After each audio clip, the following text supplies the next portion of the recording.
సంస్కృతంలో రామాయణాన్ని ఆదికవి వాల్మీకి రచించారు. యావత్ స్థాస్యంతి గిరయః అన్నట్టుగా మానవజాతి ఉన్నంతకాలం మన మధ్య రామాయణం నిలిచి ఉంటుంది. అటువంటి రామాయణాన్ని నాదైన శైలిలో మీకు అందిస్తున్నాను. సాయీశ్వరాయ విద్మహే సత్యదేవాయ ధీమహి తన్నః సర్వ ప్రచోదయాత్. గాయత్రి అన్ని గాయత్రి ఛందస్సులో రచించబడినటువంటి అట్లా 24,000 శ్లోకాలు కూడా గాయత్రి మంత్ర బీజాక్షరాలతో నిబద్ధించబడినటువంటివన్నీ కూడా. ఇక అక్కడ అంతేకాకుండా మొట్టమొదట వాల్మీకి మహర్షి ఆశ్రమానికి నారద మహర్షి వేయించేయటం జరిగింది. నారదుల వారు రాగానే ఆయనకి అతిథి మర్యాదలు సపర్యలన్నీ చేశారు వాల్మీకి మహర్షి. చేసిన తర్వాత ఎవరైనా ప్రజ్ఞావంతులైనటువంటి వారు, పండితులైనటువంటి వాళ్ళు రాగానే ముందు మనం సందేహ నివృత్తి చేసుకోవడం అనేటువంటిది ముఖ్యమైన విషయం. పండితులు కనిపించారంటే మనకున్న సందేహాలు అవి నివృత్తి చేసుకోవడం అనేది పండితుల యొక్క లక్షణం. అలాగే వాల్మీకి మహర్షి కూడా నారదుల వారిని చూడంగానే ఆయన సందేహాన్ని వెలుబుచ్చారు. ఏమిటంటే, అయ్యా,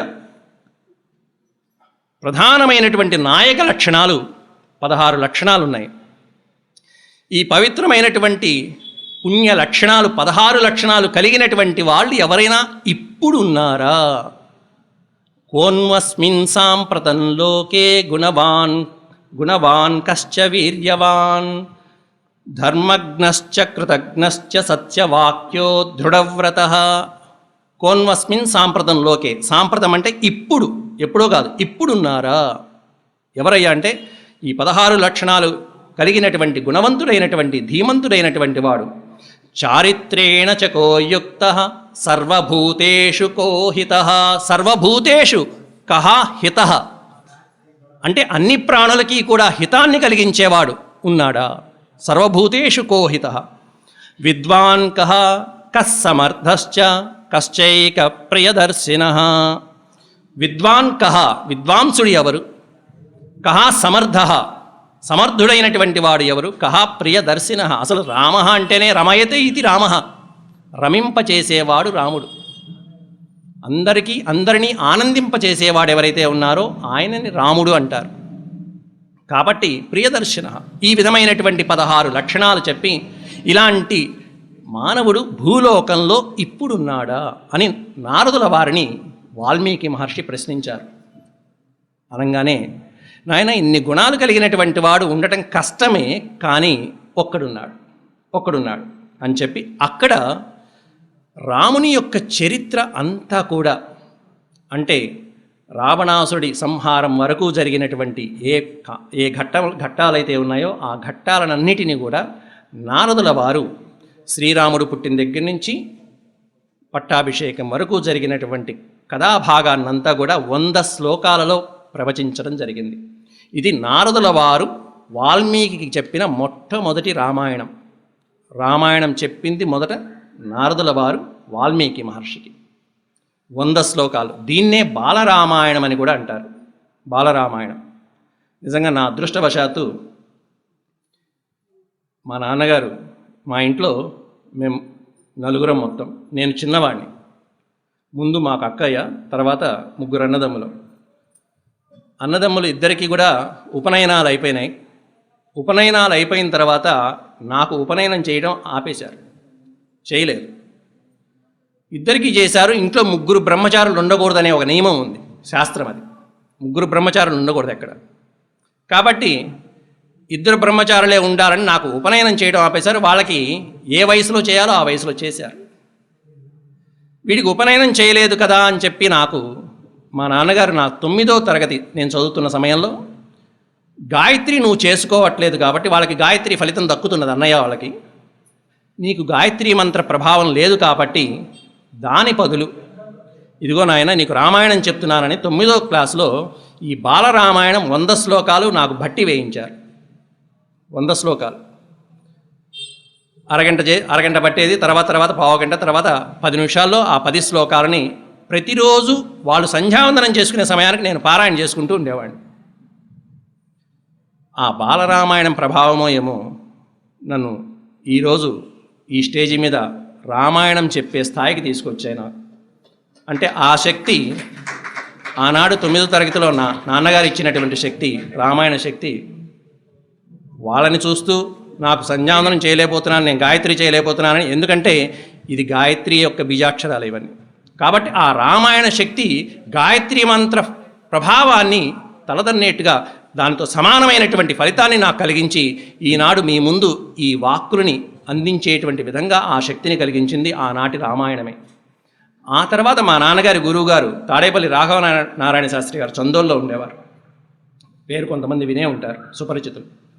రాఘవనారాయణ శాస్త్రి గారు చెప్తే, ఎవరు చెప్పారు నీకు, 2 బ్రహ్మచారులే ఉండాలి, 3 ఉండకూడదని ఎవరు చెప్పారు నీకు, శుభ్రంగా ఉండొచ్చు, కాబట్టి ఉపనయనం చెయ్యకపోవడం దోషం, ఎంతమంది బ్రహ్మచారులు ఉన్నా సరే చేయొచ్చు, ముందు ఉపనయనం చేయకపోతే దోషం అవుతుంది, కాబట్టి చేసే అంటే అప్పుడు గురువుగారు చెప్పారని చెప్పి గురువుగారు చెప్పిన మాట వినాలి, తప్పకుండా వినాలి.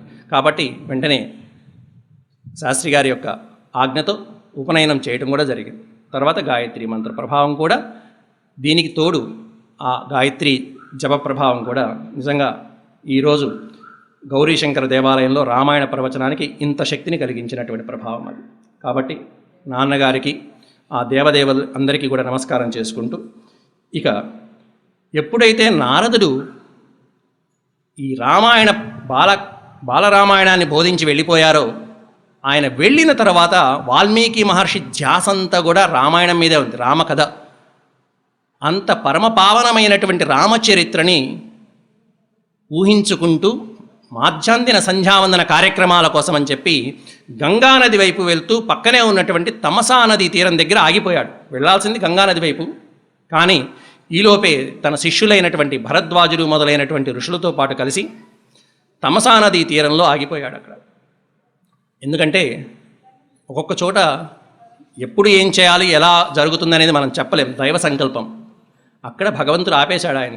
అక్కడ సన్నివేశాలు, పరిసర ప్రాంతాలు చూసుకుంటూ ఇక్కడ తమసా నదిలో మధ్యాహ్న సంధ్యావందన కార్యక్రమం ఇక్కడ చేసుకుందామని చెప్పి వాల్మీకి మహర్షి అక్కడ స్నానం చేస్తూ అక్కడ పక్కన ఉన్నటువంటి పరిసరాలు చూస్తుంటే ఒక వేటగాడిని చూశాడు. అక్కడ ఒక వేటగాడు చెట్టు పైన ఉన్నటువంటి 2 క్రౌంచ పక్షులని చూడటం జరిగింది. ఆ వేటగాడు 2 పక్షులు కూడా కామపరవశంతో ఉన్నాయి. కామమోహితమై ఉన్నటువంటి ఆ 2 జంట పక్షులలో ఒక పక్షిని చూసి దాంట్లో ఒక మగ పక్షిని ఒక వ్యాధుడు చంపేయడం జరిగింది. బాణప్రహారంతో కొట్టడం, ఆ మగ పక్షి పడిపోవడం జరిగింది. ఇది చూశాడు వాల్మీకి మహర్షి. గంగానదికి వెళ్ళవలసినటువంటి వాడు స్నానానికి తమసా నదీ తీరంలో ఆగిపోయాడు. చూడాల్సింది చూశాడు. అది చూడంగానే ఆయన మనసులో ఆయన మెదలాల్సినటువంటి ఒక సంఘటన అది కలగటం కోసమే దైవ సంకల్పంగా అక్కడ ఆగటం జరిగింది. ఇంకా చెప్పాలంటే ఈ క్రౌంచ పక్షుల గురించి కూడా ఒక చిన్న ఫ్లాష్ బ్యాక్ ఉంది. ఎందుకంటే ఎప్పుడైతే వాల్మీకి మహర్షి నారదుడు ప్రవచించినటువంటి ఆ బాలరామాయణాన్ని మనసులో స్మరిస్తూ బయలుదేరాడో, ఆ బయలుదేరిన ఉత్తర క్షణంలోనే విష్ణుమూర్తి మొట్టమొదట సరస్వతీదేవిని, తర్వాత ఓ పక్కన సరస్వతీదేవిని అంటే కాస్త ప్రేరేపించడం జరిగింది. సరస్వతీదేవిని ప్రవచించడం, ఆ తర్వాత రెండవది క్రౌంచ పక్షులలో ఒక పక్షి అయినటువంటి మగపక్షి ఎవరయ్యా అంటే, రావణాసుర సంహారం అనంతరం బతికి ఉన్నటువంటి ఏకైక రాక్షసుడు విభీషణుడు తప్ప ఇంకొక రాక్షసుడు రావణ సైన్యంలో బతికున్నాడు. ప్రధానంగా వాడి పేరు శంఖచూడు అనేటువంటి రాక్షసుడు. ఆ రాక్షసుణ్ణి ఒక క్రౌంచ పక్షి రూపంలో పంపించాడు. తోడుగా ఒక ఆడపక్షిని కూడా సిద్ధం చేశాడు. ఆ శంఖచూడుని మరణం అనేటువంటిది ఇక్కడ సంభవించడం కోసమని చెప్పి క్రౌంచపక్షి రూపంలో దింపాడు. ఆ తర్వాత సరస్వతీదేవిని సరియైన సమయంలో వాల్మీకి నోట ఆ మాటలు, ఆ శ్లోకరత్నాలు, సంస్కృత శ్లోకరత్నాలు పలికించడానికి సిద్ధంగా ఉండమని చెప్పాడు. సాక్షాత్తు స్వయంగా విష్ణుమూర్తే బోయవాడి రూపంలో వచ్చాడు. అక్కడ వేటగాడి రూపంలో వచ్చింది ఎవరయ్యా అంటే సాక్షాత్తు విష్ణుమూర్తి దిగాడు. ఆ పక్షి సంహారంలో వేటగాడి రూపంలో వచ్చి ఆ పక్షిని ప్రహారం కొట్టడం, ఆ మగపక్షి చనిపోవటం, ఆ మగపక్షిని చనిపోయిన తర్వాత విరహ వేదనలో ఆడపక్షి అలా గిలగిలా తిరగడం. ఇది ఆ సన్నివేశం చూడంగానే బాధ కలిగి వాల్మీకి నోట సంస్కృతంలో మొట్టమొదటిసారి శ్లోకరత్నం అనేటువంటిది బయటకు వచ్చింది. ఆవిర్భవించినటువంటి ఆ శ్లోకరత్నం ఈనాడు అనేకమైనటువంటి గ్రంథాలకి, అనేక భాషలలో ఇప్పటికీ కూడా వస్తున్నటువంటి కావ్యాలకి అనేకమైనటువంటి గ్రంథాలన్నిటికీ కూడా మూలమైనటువంటి గ్రంథమైనటువంటి ఆది కావ్యం శ్రీరామాయణానికే మూల శ్లోకం అది. మా నిషాధ ప్రతిష్టాం త్వమగమ శాశ్వతీ సమాహ యత్క్రౌంచ మిథునాదేకం అవధీః కామమోహితం. మా నిషాధ ప్రతిష్టాం త్వమగమ శాశ్వతీ సమాహ యత్క్రౌంచ మిథునాత్ ఏకం అవధీః కామమోహితం. ఇది శ్లోకరత్నం. ఈ శ్లోకం చదవంగానే బ్రహ్మదేవుడు సాక్షాత్కరించాడు. అసలు ఈ శ్లోకంలోనే రామాయణార్థమంతా ఉన్నదండి. ఇంకా చెప్పాలంటే ఈ శ్లోకం చెప్పంగానే అక్కడ బోయవాడు పడిపోయాడు. మా నిషాదుడు అంటే బోయవాడు. ఓ వేటగాడా, త్వం శాశ్వతీం ప్రతిష్టాం మా అగమః. నువ్వు శాశ్వతమైనటువంటి ప్రతిష్టని పొందకుండుగాక. నువ్వు పొందవు అనంగానే చనిపోయాడు, అక్కడ పడిపోయాడు. ఎందుకంటే క్రౌంచమిథునాత్ ఏకం అవధీః కామమోహితం. అక్కడ కామపరవశంలో ఉన్నటువంటి క్రౌంచ మిథునాలలో, మిథునం అంటే జంట, క్రౌంచ మిథునాలలో ఏకం అవధి, అవధి అంటే సంహారం. ఒకదాన్ని సంహరించినటువంటి నీవు శాశ్వతంగా నశిస్తావు, నాశనమైపోతావు. వాల్మీకి నోట వచ్చినటువంటి ఆ ఆది శ్లోకమే ఆది కావ్యం రామాయణానికి మూలమైనటువంటి శ్లోకం. ఇంకా దీనికే విశ్లేషణ చేసుకుంటూ వెళ్తేనండి, ఇందల నిషాదుడు అంటే వేటగాడని చెప్పుకున్నాం. దాన్నే పక్కన మా అంటే నిషేధార్థకంలో వాడతాం సంస్కృతంలో, మా నా అనేటువంటి. కానీ ఈ రెండు పదాలు కలిపేస్తే మా నిషాధ ప్రతిష్టాంత్వం అని చెప్పాలి. అంటే అప్పుడు నిషేధార్థకం పోతుంది. మా అంటే నిజంగా సంస్కృత భాష అమృత భాష, మృత భాష కాదది, అమృత భాష. ఎందుకంటే దాంట్లో ఉన్నటువంటి విశేషమైనటువంటి అర్థాలు తీసుకుంటున్న కొద్దీ ఒకదానికొకటి ఎక్కడ విరవాలో అక్కడ విరవచ్చు, ఎక్కడ సంయోగం చేయాలో అక్కడ సంయోగం చేస్తే విశేషమైనటువంటి అర్థాలు స్ఫురిస్తూ ఉంటాయి. నిషాధ అంటే వేటగాడు, కానీ మా అనే అక్షరానికి నిషేధార్థకం కాకుండా విశేషమైనటువంటి ఇంకో అర్థం ఏంటంటే మా అంటే లక్ష్మీదేవి. మా నిషాదుడు అంటే లక్ష్మీదేవిని నివాసంగా కలిగిన ఓ విష్ణుమూర్తి. అంటే ఇక్కడ విష్ణుమూర్తి అవతారం ఎవరయ్యా అంటే శ్రీరామ అని అర్థం. ఓ శ్రీరామ, మా నిషాద ప్రతిష్టాం అగమః. నువ్వు ప్రతిష్టని పొందుతావు, అప్రతిష్ట కాదు, ప్రతిష్టని పొందుతావు. నువ్వు శాశ్వతమైనటువంటి కీర్తిని పొందుతావయ్యా, శాశ్వతమైన కీర్తిని పొందుతావు. ఎందుకంటే యత్క్రౌంచ మిథునాదేకం అవధీః కామమోహితం. కామమోహితం, సీతాదేవి మీద కామపరవశంతో ఉన్నటువంటి రాక్షసరాజైనటువంటి రావణాసురుణ్ణి, మగపక్షి అయినటువంటి రావణాసురుణ్ణి సంహరించినటువంటి కారణంతో త్వం శాశ్వతీం ప్రతిష్టాం అగమః, శాశ్వతమైన కీర్తిని పొందుతావు రామ అని అర్థం అక్కడ. అందువలన మా నిషాద విడతీస్తే ఒక అర్థం, మా నిషాదాన్ని కలిపితే ఒక అర్థం. ఈ విధమైనటువంటి రకరకాలైనటువంటి అర్థాలు మనకి స్ఫురిస్తూ ఉంటాయి ఈ కావ్యంలో. ఇంకొక అద్భుతమైనటువంటి అంశం కూడా చెప్తాను దీంట్లో. ఈ శ్లోకంలో మా నిషాద అనేటువంటి శ్లోకంలో 7 భాగాలు ఉంటాయి. కరెక్ట్గా డివైడ్ చేసి చూస్తే మనకి 7 భాగాలు గోచరిస్తాయి.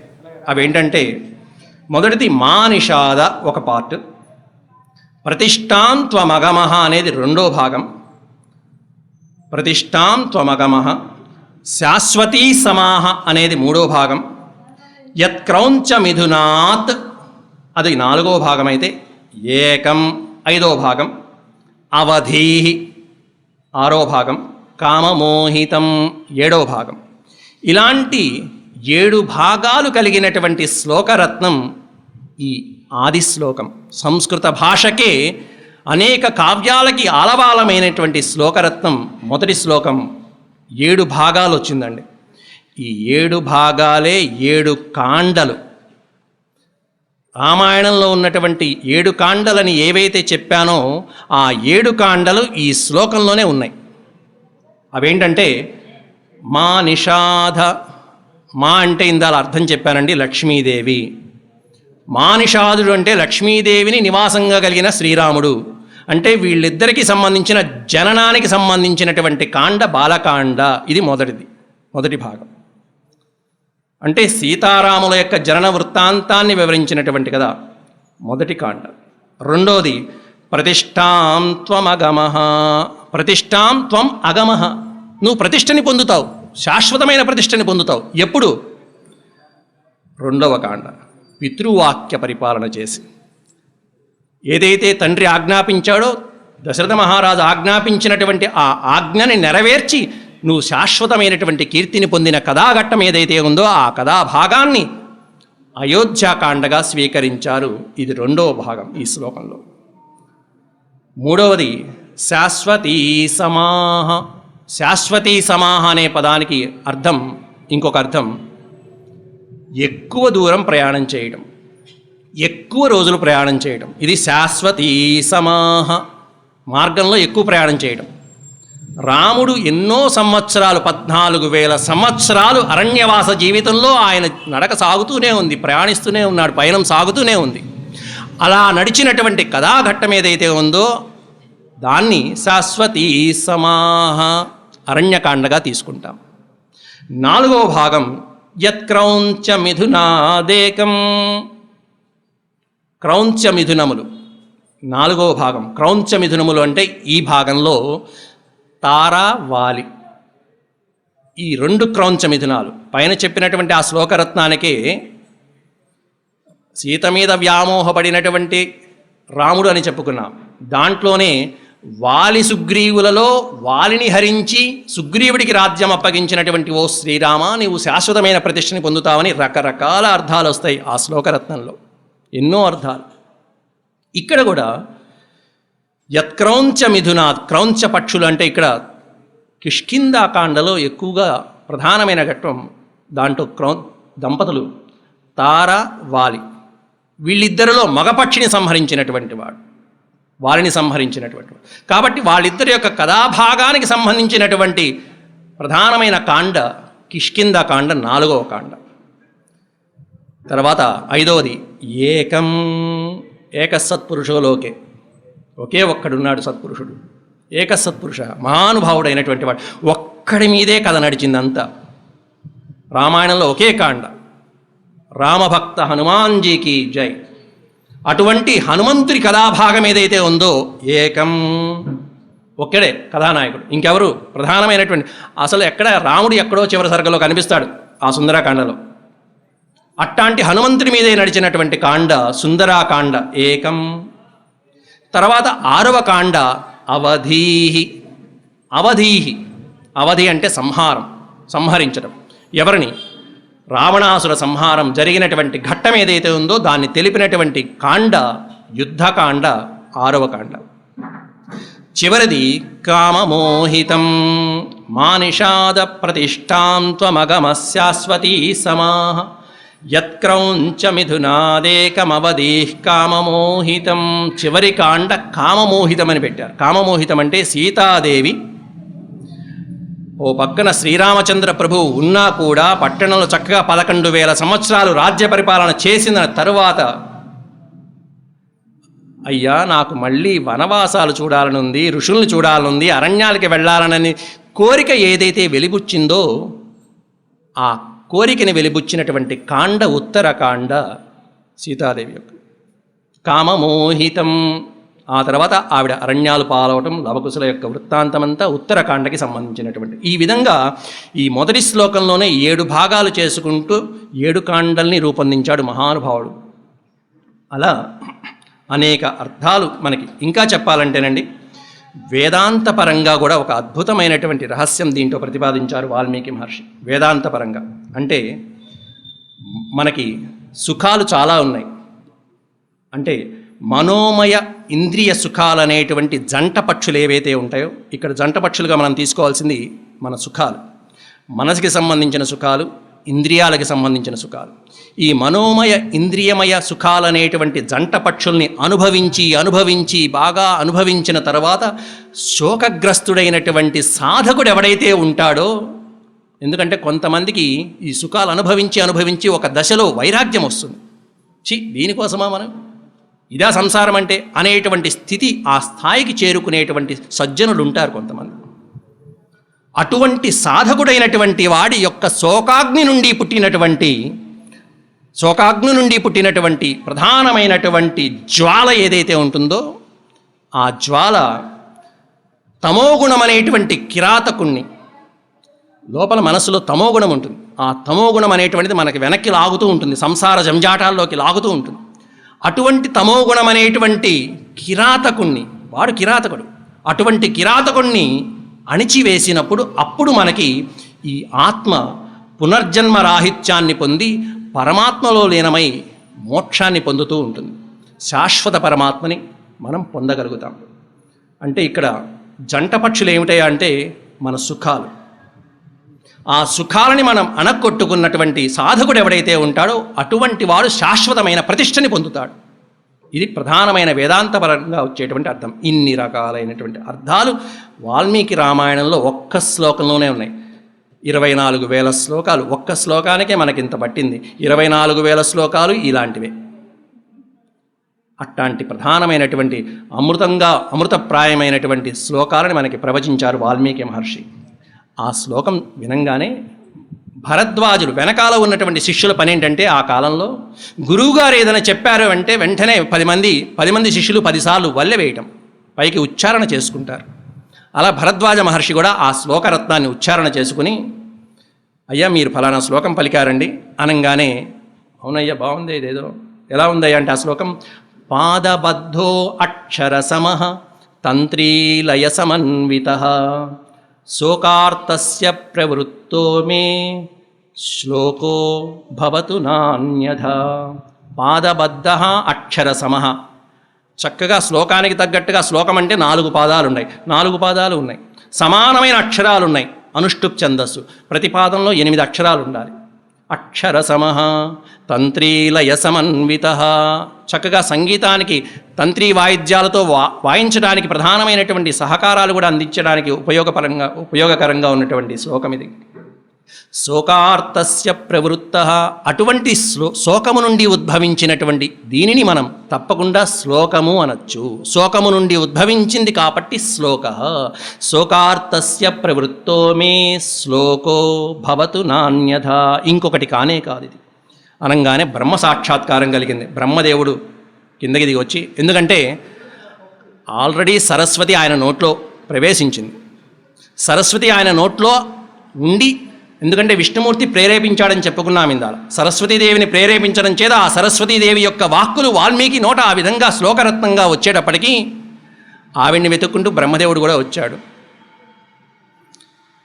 వచ్చి, నాయన నీ నోటి నుండి వెలువడినటువంటి ఈ అనుష్టుప్ ఛందస్సుతో ఏ శ్లోకరత్నమైతే నువ్వు ప్రవచించావో అదే ఛందస్సుతో రామాయణ గానాన్ని రచించు, రామాయణ కావ్యాన్ని రచించు అని చెప్పి అక్కడ దివ్య దృష్టిని అందించాడు వాల్మీకి మహర్షికి.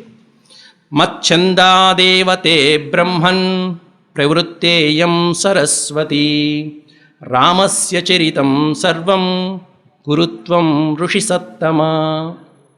నాయన ఓ ఋషిపుంగవ వాల్మీకి, కాబట్టి ఈ ఛందస్సు మచ్ఛందాదేవ, ఈ ఛందస్సులోనే రామాయణ కావ్యాన్నంతా నువ్వు రచించు అని చెప్పడం జరిగింది.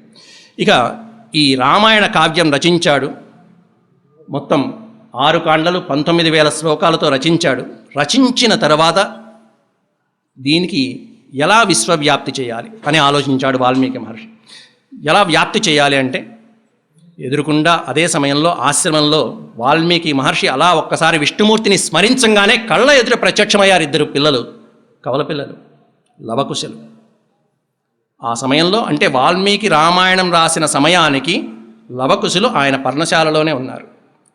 చాలామందికి సందేహం, రామాయణం ముందు రాశాడా, రామాయణం అంతా అయిపోయిన తర్వాత రాశాడా, మధ్యలో రాశాడా, ఎప్పుడు రాశాడా అని సందేహాలు. రామాయణం ఆయన రచించింది రావణ సంహారం అయిపోయి ఆ తర్వాత సీతాదేవిని కూడా మళ్ళీ ఆశ్రమానికి పంపించిన తర్వాత రాసినటువంటి సందర్భం ఇది. మొత్తం అంతా బ్రహ్మదేవుడు ఆయనకి దివ్య దృష్టినిచ్చి రామాయణాన్ని అంతా కూడా రాసిన తర్వాత ఎవరి చేత వ్యాప్తి చేయాలనుకున్నాడు ఎదురుకుండా లవకుశులు. కుశీలవౌ లవకుశ నామధారిణౌ, పేరుకి తగినటువంటి షార్ప్ కుర్రాళ్ళు ఇద్దరు కూడా. వాళ్ళు అన్నిట్లోనూ నేర్పరులు, ఓ పక్కన సంగీతంలోనూ, ఓ పక్కన వేదంలోనూ, గానంలోనూ, అన్నిట్లోనూ సాక్షాత్తు రాముని యొక్క, సీతారాముల యొక్క కన్నబిడ్డలు వాళ్ళు.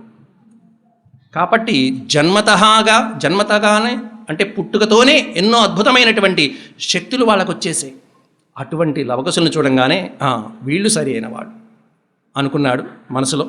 అనుకుని ఇక వాళ్ళకి ఈ 24,000 శ్లోకాలు 19,000 శ్లోకాలు కూడా యుద్ధకాండ దాకా అంటే పట్టాభిషేకం జరిగేదాకా ఏదైతే ఉన్నాయో అవన్నీ శ్లోకాలు చక్కగా భట్టి వేయించి ముందుగా ఆయనకి పేర్లు పెట్టారు. రామాయణానికి మొత్తం 3 పేర్లు ఉన్నాయండి. 3 పేర్లు పెట్టుకున్నారు. దాంట్లో మొదటిది మనకు తెలిసింది రామాయణమని. రెండవ పేరు ప్రధానమైన సుప్రసిద్ధమైన మహిమాన్వితమైనటువంటి పేరు, రెండవ పేరు సీతాయా చరితం మహత్. ఇది రెండో పేరు. రామాయణం కంటే కూడా ఎక్కువ మహత్తుని కలిగించేటువంటి పేరు ఇది. అసలైతే రామాయణం రాముడి గమనం, రాముని కథ రామాయణం. సీతాయా చరితం మహత్, అక్కడ పేరులోనే మహత్ ఉంది. అంటే పరమసాధ్వి అయినటువంటి పతివ్రతామ తల్లి అయినటువంటి సీతమ్మ తల్లి యొక్క పాతివ్రత్య మహిమని ఉపదేశించినటువంటి శ్లోక గ్రంథరత్నం సీతాయా చరితం. మూడవది పౌలస్య వధ, అంటే పౌలస్యుని వంశంలో పుట్టినటువంటి రావణాసురుని యొక్క వధ సంహార కథ. ఇది ఈ విధంగా రామాయణమని, సీతాయా చరితం మహత్ అని, మూడవది పౌలస్య వధ, ఈ 3 రకాల పేర్లు పెట్టి ఆ తర్వాత రామకథని అందరికీ గానం చేయమని చెప్పి పిల్లలిద్దరిని ఆశీర్వదించి పంపించాడు. ముందుగా ట్రైనింగ్, మొదట్లోనే అయోధ్యకి పంపించాల. ముందు అసలు కుర్రాళ్ళు బాగా చెప్తున్నారా లేదా అని ముని ఆశ్రమాలు, అక్కడక్కడ ముని ఆశ్రమాలు, ఆ ఆశ్రమాలలో గానం చేయిస్తూ అక్కడ వాళ్ళు రామాయణం భక్తి పారవశ్యంతో గానం చేస్తుంటే అనేక మంది ఋషులు వచ్చి వాళ్ళకి అనేకమైనటువంటి కానుకలు సమర్పించారు. ఆ కుశలవుల యొక్క ముగ్ధ మనోహరమైనటువంటి కంఠానికి, ఆ గానానికి, రామాయణ కథా ప్రవచనానికి అనేకమైనటువంటి కానుకలు. ఋషులు ఇక్కడ ఋషికుమారులు ఏమిస్తారు? ఒకళ్ళు వచ్చి కమండలం ఇచ్చారు, ఒకళ్ళు వచ్చి దర్భాసనం ఇచ్చారు, ఒకళ్ళు కౌపీనం ఇచ్చారు. ఈ విధమైనటువంటి అనేకమైనటువంటి కానుకలు ఆ వటువులిద్దరికీ సమర్పించడం జరిగింది. ఆ తర్వాత అలా గానం చేసుకుంటూ వాళ్ళు అనేకమైనటువంటి చుట్టుపక్కల గ్రామాలలోకి, పట్టణాలలోకి, నగరాలలోకి వెళ్తూ అలా అయోధ్యకి చేరుకున్నారు లవకుశులిద్దరు కూడా. ఆ నోట ఈ నోట విని రామకథా గానం చేసే సౌభాగ్యం వాళ్ళకి సభలో, అయోధ్యలో నిండు సభలో దాశరథి కరుణాపయోనిధి అయినటువంటి శ్రీరామచంద్రుని ఎదుటికుండా ఆ రామకథని గానం చేసే అదృష్టం వాళ్ళకి దక్కింది. ఇక్కడి నుంచి రామకథ మనకి ప్రారంభమవుతుంది. అసలైనటువంటి రామాయణం ప్రారంభమయ్యేది ఇక్కడి నుంచి, బాలకాండలో. ఇక మొదటగా రాముని యొక్క తండ్రి దశరథ మహారాజు చాలా కడువృద్ధుడు. ఆయన వయస్సే 60,000 సంవత్సరాలు. ఆ వివరాలు అవి మనం ముందు చెప్పుకుంటాం. ఎందుకంటే యుగ లక్షణాలు, యుగాలకి తగ్గట్టుగా వయస్సు, ఆ ప్రామాణికాలు భిన్నంగా ఉంటాయి. వాటి గురించి మనం ముందు చెప్పుకుంటాం. దశరథుని భార్యలు 3 భార్యలు, కౌసల్యాదేవి, సుమిత్ర, కైకేయి. ఎన్ని సంవత్సరాలు గడిచినా సంతానం లేకపోవడంతో పురోహితుల వారిని అడిగి, మంత్రుల్ని, పురోహితులు మొదలైనటువంటి వాళ్ళందరినీ అడిగి, ఏది ఇన్ని సంవత్సరాలు గడిచాక, ఇన్నేళ్ళు అడగల, ఇన్ని సంవత్సరాలు గడిచాక అడిగాడు. ఆయన పుత్రులు లేరు కాబట్టి ఏం చేద్దాం, ఎందుకంటే ఇంతకాలం రాజ్యాన్ని పరిపాలించాడు. 60,000 సంవత్సరాలంటే అదేం పెద్ద వయసు కాదనుకున్నాడు. ఇప్పుడు మాత్రం పుత్రులు కావాలనిపించింది. మంత్రులను అడిగారు. వాళ్ళు కూడా ఇన్నాళ్ళు చెప్పలా. చూడండి, మంత్రులు అయిన వాళ్ళు చెప్పాలిగా, చెప్పలా. కానీ అడగకుండా చెప్పకూడదు. మంత్రి అయిన వాడు, రాజు అడగకుండా మంత్రి తనంతట తాను సొంత సలహాలు ఇవ్వకూడదు. కాబట్టి వాళ్ళు చెప్పలా. ఆ తర్వాత అడగంగానే, అయ్యా ఇలా పురోహితుల వాళ్ళు మొదలైనటువంటి వాళ్ళు చెప్పినటువంటి అంశం వాళ్ళు నివేదించారు. ఏమిటంటే అశ్వమేధ యాగం అనేటువంటిది చేయటం చాలా మంచిది. ముందు పుత్రకామేష్టి కంటే ముందు జరిగిన యాగం అశ్వమేధ యాగం. అంటే ఆ అశ్వానికి, యాగాశ్వాన్ని పూజించి దాన్ని విడిచిపెట్టడం, అది ఏ ప్రాంతాలైతే తిరుగుతుందో ఆ ప్రాంతాలన్నీ వీళ్ళ ఆధీనంలోకి రావటం, ఆ తర్వాత దానాలు చేయటం, వాటి వలన వచ్చేటువంటి సత్ఫలితంతో పుత్ర సంతాన ప్రాప్తి జరగచ్చు అన్నారు. జరుగుతుందనలా, జరగచ్చు, జరగకపోవచ్చు, జరుగుతుంది. కాబట్టి ఆ విధంగా అశ్వమేధ యాగాన్ని చేయించండి అన్నారు. అశ్వాన్ని పూజించారు, విడిచిపెట్టారు. ఎప్పుడైతే అశ్వమేధ యాగం జరుగుతుందో జరిగిన సందర్భంలోనే మొత్తం ముక్కోటి దేవతలు దేవతలందరూ వెళ్ళి అక్కడ పైన స్వర్గలోకంలో మహావిష్ణువు దగ్గరికి చేరుకున్నారు. ఒక అప్లికేషన్ పడేశారు. ఏమిటా అంటే, రావణాసురుడి యొక్క బాధలు మేము పడలేకపోతున్నాం, రావణాసురుడి రాక్షస పీడ మాకు విరగడ చెయ్యండి అని చెప్పి శ్రీ మహావిష్ణువుని, నాయనా నువ్వు నీ ఒక్కడివే 4 అవతారాలుగా భూమి మీద అవతరించి రావణాసురుడి పీడ మాకు తొలగించవయ్యా అని చెప్పి దేవతలందరూ విజ్ఞప్తి చేసుకున్నారు అక్కడికి వెళ్ళి.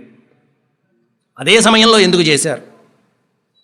రావణాసురుడి పీడ ఎప్పటి నుంచో ఉంది వాళ్ళకి బాధలు, కానీ అదే సమయంలో వెళ్ళారు. ఎందుకంటే రావణాసుడికి భూత భవిష్యత్ వర్తమాన కాలాలన్నీ తెలుసండి. రావణాసుడు వేదబ్రహ్మ, నిజంగా వేదానికే అర్థాలు రాసినటువంటి మహానుభావుడు. అటువంటి రావణాసుడికి మనకి ఉత్తరాఖండ్లో కొన్ని సందర్భాల్లో రావణాసుడి యొక్క గొప్పతనం చెప్పారు, రావణాసుడికున్న శాపాలు చెప్పారు. ఆ శాపాలలోనే సీతాదేవి యొక్క శాపం, సీతాదేవి పూర్వజన్మలో వేదవతి, ఆ కథ మనం ముందు చెప్పుకుంటాం. ఆవిడ పెట్టిన ఒక శాపం ఉన్నది, ఆ శాపం ఒకటి. అంతేకాకుండా ఈ సూర్యవంశ రాజు అయినటువంటి ఒక మహారాజు కూడా రావణాసుడికి ఒక శాపం పెట్టాడు. రావణాసుడు యవ్వనంలో ఉన్నప్పుడు మొత్తం భూమండలం మీద ఉన్నటువంటి రాజులందరినీ ఓడించాడు, అవమానించాడు, అవహేళన చేశాడు. అటువంటి రాజులలో సూర్యవంశరాజు ఒక ఆయన్ని అవమానం చేసి పరాభవించేటప్పటికీ గుండె మీద కాలు పెట్టి కత్తి పెట్టాడు. మీరెంత, మీ మానవులెంత అనే విధమైనటువంటి అవహేళన చేస్తే అప్పుడు ఆయన శాపం పెట్టాడు, మా వంశంలోనే రాముడు అనేటువంటి ఒక మహానుభావుడు పుట్టి నిన్ను నాశనం చేస్తాడు అని అక్కడ ఒక శాపం పెట్టాడు ఆయన. ఆ మాట గుర్తుపెట్టుకున్నాడు రావణాసుడు, రాముడు అనేవాడు ఇక్కడ పుడతాట. ఎప్పుడో జరిగిన కథ అది. అట్లాంటిది రాముడు ఎక్కడ పుడతాడు, ఈ అయోధ్యలో పుడతాట అని ఎదురు చూశాడు. దశరథుడికి ఇప్పటిదాకా పిల్లలు లేరు, యాగం చేస్తున్నాడు పక్కన. రాముడు పుడతాడు అని తెలిసిన మరుక్షణంలోనే ఆ రావణాసుడు చేసిన మరొక పని ఏంటంటేనండి, కొంతమంది రాక్షస సైన్యాన్ని అడవిలో పెట్టాడు, దండకారణ్యంలో. జనస్థానం అనేటువంటి ప్రదేశం, జనస్థానం అంటే అర్థం జనులు ఉండేటువంటి ప్రాంతం, జనస్థానం. కానీ రాక్షసులు వెళ్ళి దాన్ని నిర్జన స్థానంగా మార్చారు. అటువంటి ఆ జనస్థానంలో రాముడు ఎవరో పుడతాట, కాబట్టి మీరందరూ అక్కడ ఉండండి అని చెప్పి 14,000 మంది రాక్షసుల్ని పెట్టి దానికి మారీచుడు, సుబాహుడు, శూర్పణఖ మొదలైనటువంటి లీడర్స్ని కూడా అక్కడ నియమించాడు. ఎప్పుడైతే రాముడి ఇన్ఫర్మేషన్ వస్తుందో వెంటనే నాకు తెలియజేయండి. ఇది ఇక్కడ ఎందుకు చెప్తున్నానంటే, ఈ ఘట్టాన్ని అశ్వమేధ యాగం చేస్తూ ఆ యాగానికి సంబంధించిన గుర్రం ఏదైతే ఉందో అనేక ప్రాంతాలు తిరుగుతూ వెళ్ళి సముద్రం ఒడ్డుకు కూడా చేరుకుంది. లంక దగ్గర సముద్రం ఒడ్డుకి చేరుకున్నా కూడా రావణాసుడు ఇది యాగాశ్వము, దశరథుని యొక్క యాగాశ్వము, కాబట్టి ఈ యాగం సత్ఫలితమైతే రాముడు పుడతాట అని తెలిసి కూడా యాగాశ్వాన్ని నిర్బంధించలేదు. నిర్బంధించినటువంటి వాళ్ళతో యుద్ధం చేయాలి. నిర్బంధించలేదు అంటే పుట్టని చూద్దాం, పుట్టాక చూద్దాం అనేటువంటి అహంకారం వాడిలో ఉంది. అక్కడ ఏం చేస్తాడో చూద్దాం. ఈ అహంకార భావన రావణాసుడిలో అక్కడ ఉంది ఆ సమయంలో. కాకపోతే జాగ్రత్త పడుతున్నాడు.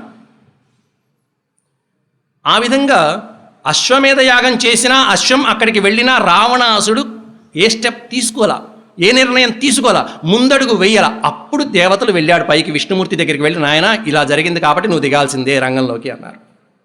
అందువల్ల ఆ సమయంలో వెళ్ళారు దేవతలు కరెక్ట్గా, నువ్వు జన్మించాల్సిందేనయ్యా. కాబట్టి అప్పుడు దేవతలే చెప్పారు, నువ్వు 4 అవతారాలలో వెళ్ళాలి. నీ ఒక్కడవే. ఎందుకు 4 అవతారాలు? నువ్వు చతుర్భుజుడివి కాబట్టి, 4 భుజాలు ఉన్నాయి కాబట్టి 4 అవతారాలుగా నువ్వు అక్కడికి వెళ్ళు. ఒక్కొక్కళ్ళు ఒక్కొక్క భుజంతో సమానం విష్ణుమూర్తి. కాబట్టి 4 అవతారాల్లో రామ, భరత, లక్ష్మణ, శత్రుఘ్నులు వరుసగా. రామ, భరత, లక్ష్మణ, శత్రుఘ్నులు 4. ఈ 4 కూడా విష్ణుమూర్తి యొక్క ఒకే అవతారం. కాబట్టి అలా పుట్టాలనేటప్పటికీ విష్ణుమూర్తి కూడా అలాగే నేను జన్మిస్తున్నాను, కాబట్టి మీరు కూడా దానికి సంబంధించినటువంటి ఎలా సంహరించాలో కూడా వాళ్ళని ఏమి తెలియనట్టు అడిగాడు. ఏం చేయమంటారు చెప్పండి అని. ఇదిగో నాయన, మేము అందరం వానరులుగా పుడుతున్నాం, మేము వెళ్ళిపోతున్నామని చెప్పి అందరూ కూడా వాళ్ళ బలాలతో వాళ్ళ తేజస్సులతో వానర రూపాలుగా జన్మించడానికి సిద్ధమైపోయారు దేవతలందరూ కూడా. ఇన్ని కోట్ల మంది దేవతలు. బ్రహ్మదేవుడు అప్పటికే సిద్ధంగా ఉన్నాడు. నేను ఆల్రెడీ జన్మించేశాను, జాంబవంతుడిగా నా అంశ ఆల్రెడీ వెళ్ళిపోయిందన్నాడు. జాంబవంతుడు బ్రహ్మదేవుని యొక్క అంశ. అలాగే సుగ్రీవుడు సూర్యుని యొక్క అంశ, వాలి ఇంద్రుని యొక్క అంశ, హనుమంతుడు ఇక చెప్పక్కర్లా. ఈ విధంగా ఒక్కొక్కళ్ళు ఒక విధమైనటువంటి అంశాలతో రాముడి కంటే ముందు వచ్చేసి గ్రౌండ్ సిద్ధం చేశారు. ఎందుకంటే ఆయన వచ్చేటప్పటికే మహారాజు వచ్చేటప్పటికే, సభలో మహారాజు వచ్చేటప్పటికే అందరూ సిద్ధంగా ఉండాలి. విష్ణుమూర్తి అవతారం వచ్చేటప్పటికే అందరూ గ్రౌండ్ సిద్ధం చేసి కూర్చున్నారు. ఎప్పుడు సిగ్నల్ వస్తే అప్పుడు అన్నట్టు కూర్చున్నారు. ఇది ప్రణాళిక అంతా ఈ విధంగా సాగుతుంది. ఆ విధంగా ఎప్పుడైతే అశ్వమేధం పూర్తయింది తర్వాత చెప్పారు, అయ్యా పుత్రకామేష్టి యాగం చెయ్యాలి అని. ఆ పుత్రకామ ఇష్టి అంటే పుత్రుని మీద కామంతో కోరికతో చేసేటువంటి ఇష్టి ఏదైతే ఉందో ఆ పుత్రకామేష్టిలో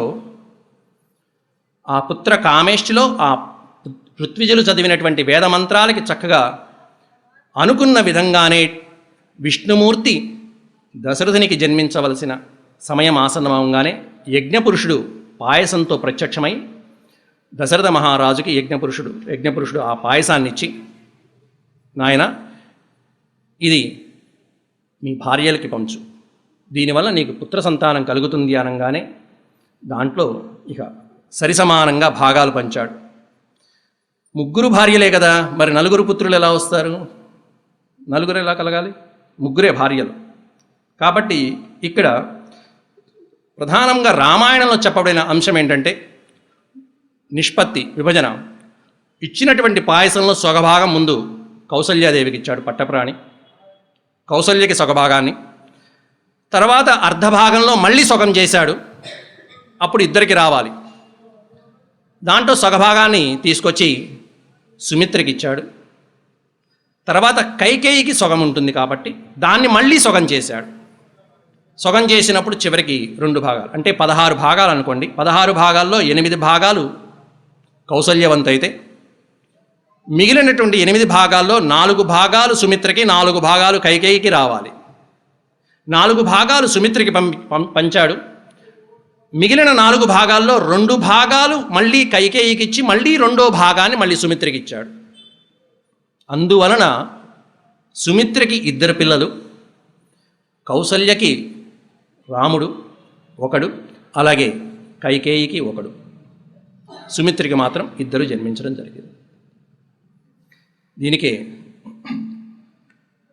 స్వామివారు రాసినటువంటి రాముని యొక్క వాహినిలో, రామకథ రసవాహినిలో సత్యసాయిబాబా వారు చెప్పినటువంటి ప్రధానమైనటువంటి అంశం, సులభమైనటువంటి అంశం. ఈ నలుగురికి పంచడం. భోజమహారాజు ఒక రకంగా చెప్పాడు, ఆయన బాగానే. భోజమహారాజు యొక్క వివరణ కూడా ఇవ్వటం అనేటువంటిది ముందు కౌసల్యకి ఇచ్చాడు, తర్వాత కైకేయికి ఇచ్చారు. వాళ్ళిద్దరూ కలిసి సుమిత్రకి తలో భాగం ఇచ్చినట్టుగా చెప్పారు. అంటే కౌసల్య పాత్రలోంచి కొంత పాయసాన్ని సుమిత్రకి, అలాగే కైకేయి పాత్రలోంచి కొంత భాగాన్ని సుమిత్రకి. అందువల్ల సుమిత్రకి ఇద్దరు పిల్లలు జన్మించడం జరిగిందని అనేక మంది కవులు కూడా రచించారు.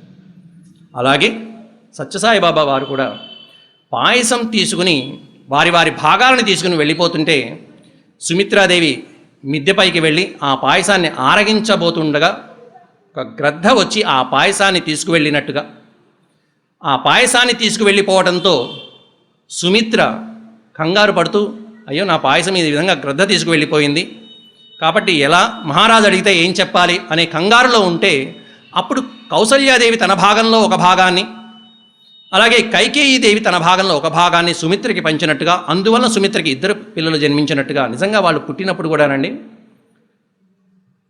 ఉయ్యాలలో పడుకోబెట్టినప్పుడు, ఇది కూడా రామకథ రసవాహినిలో వివరించారు స్వామి.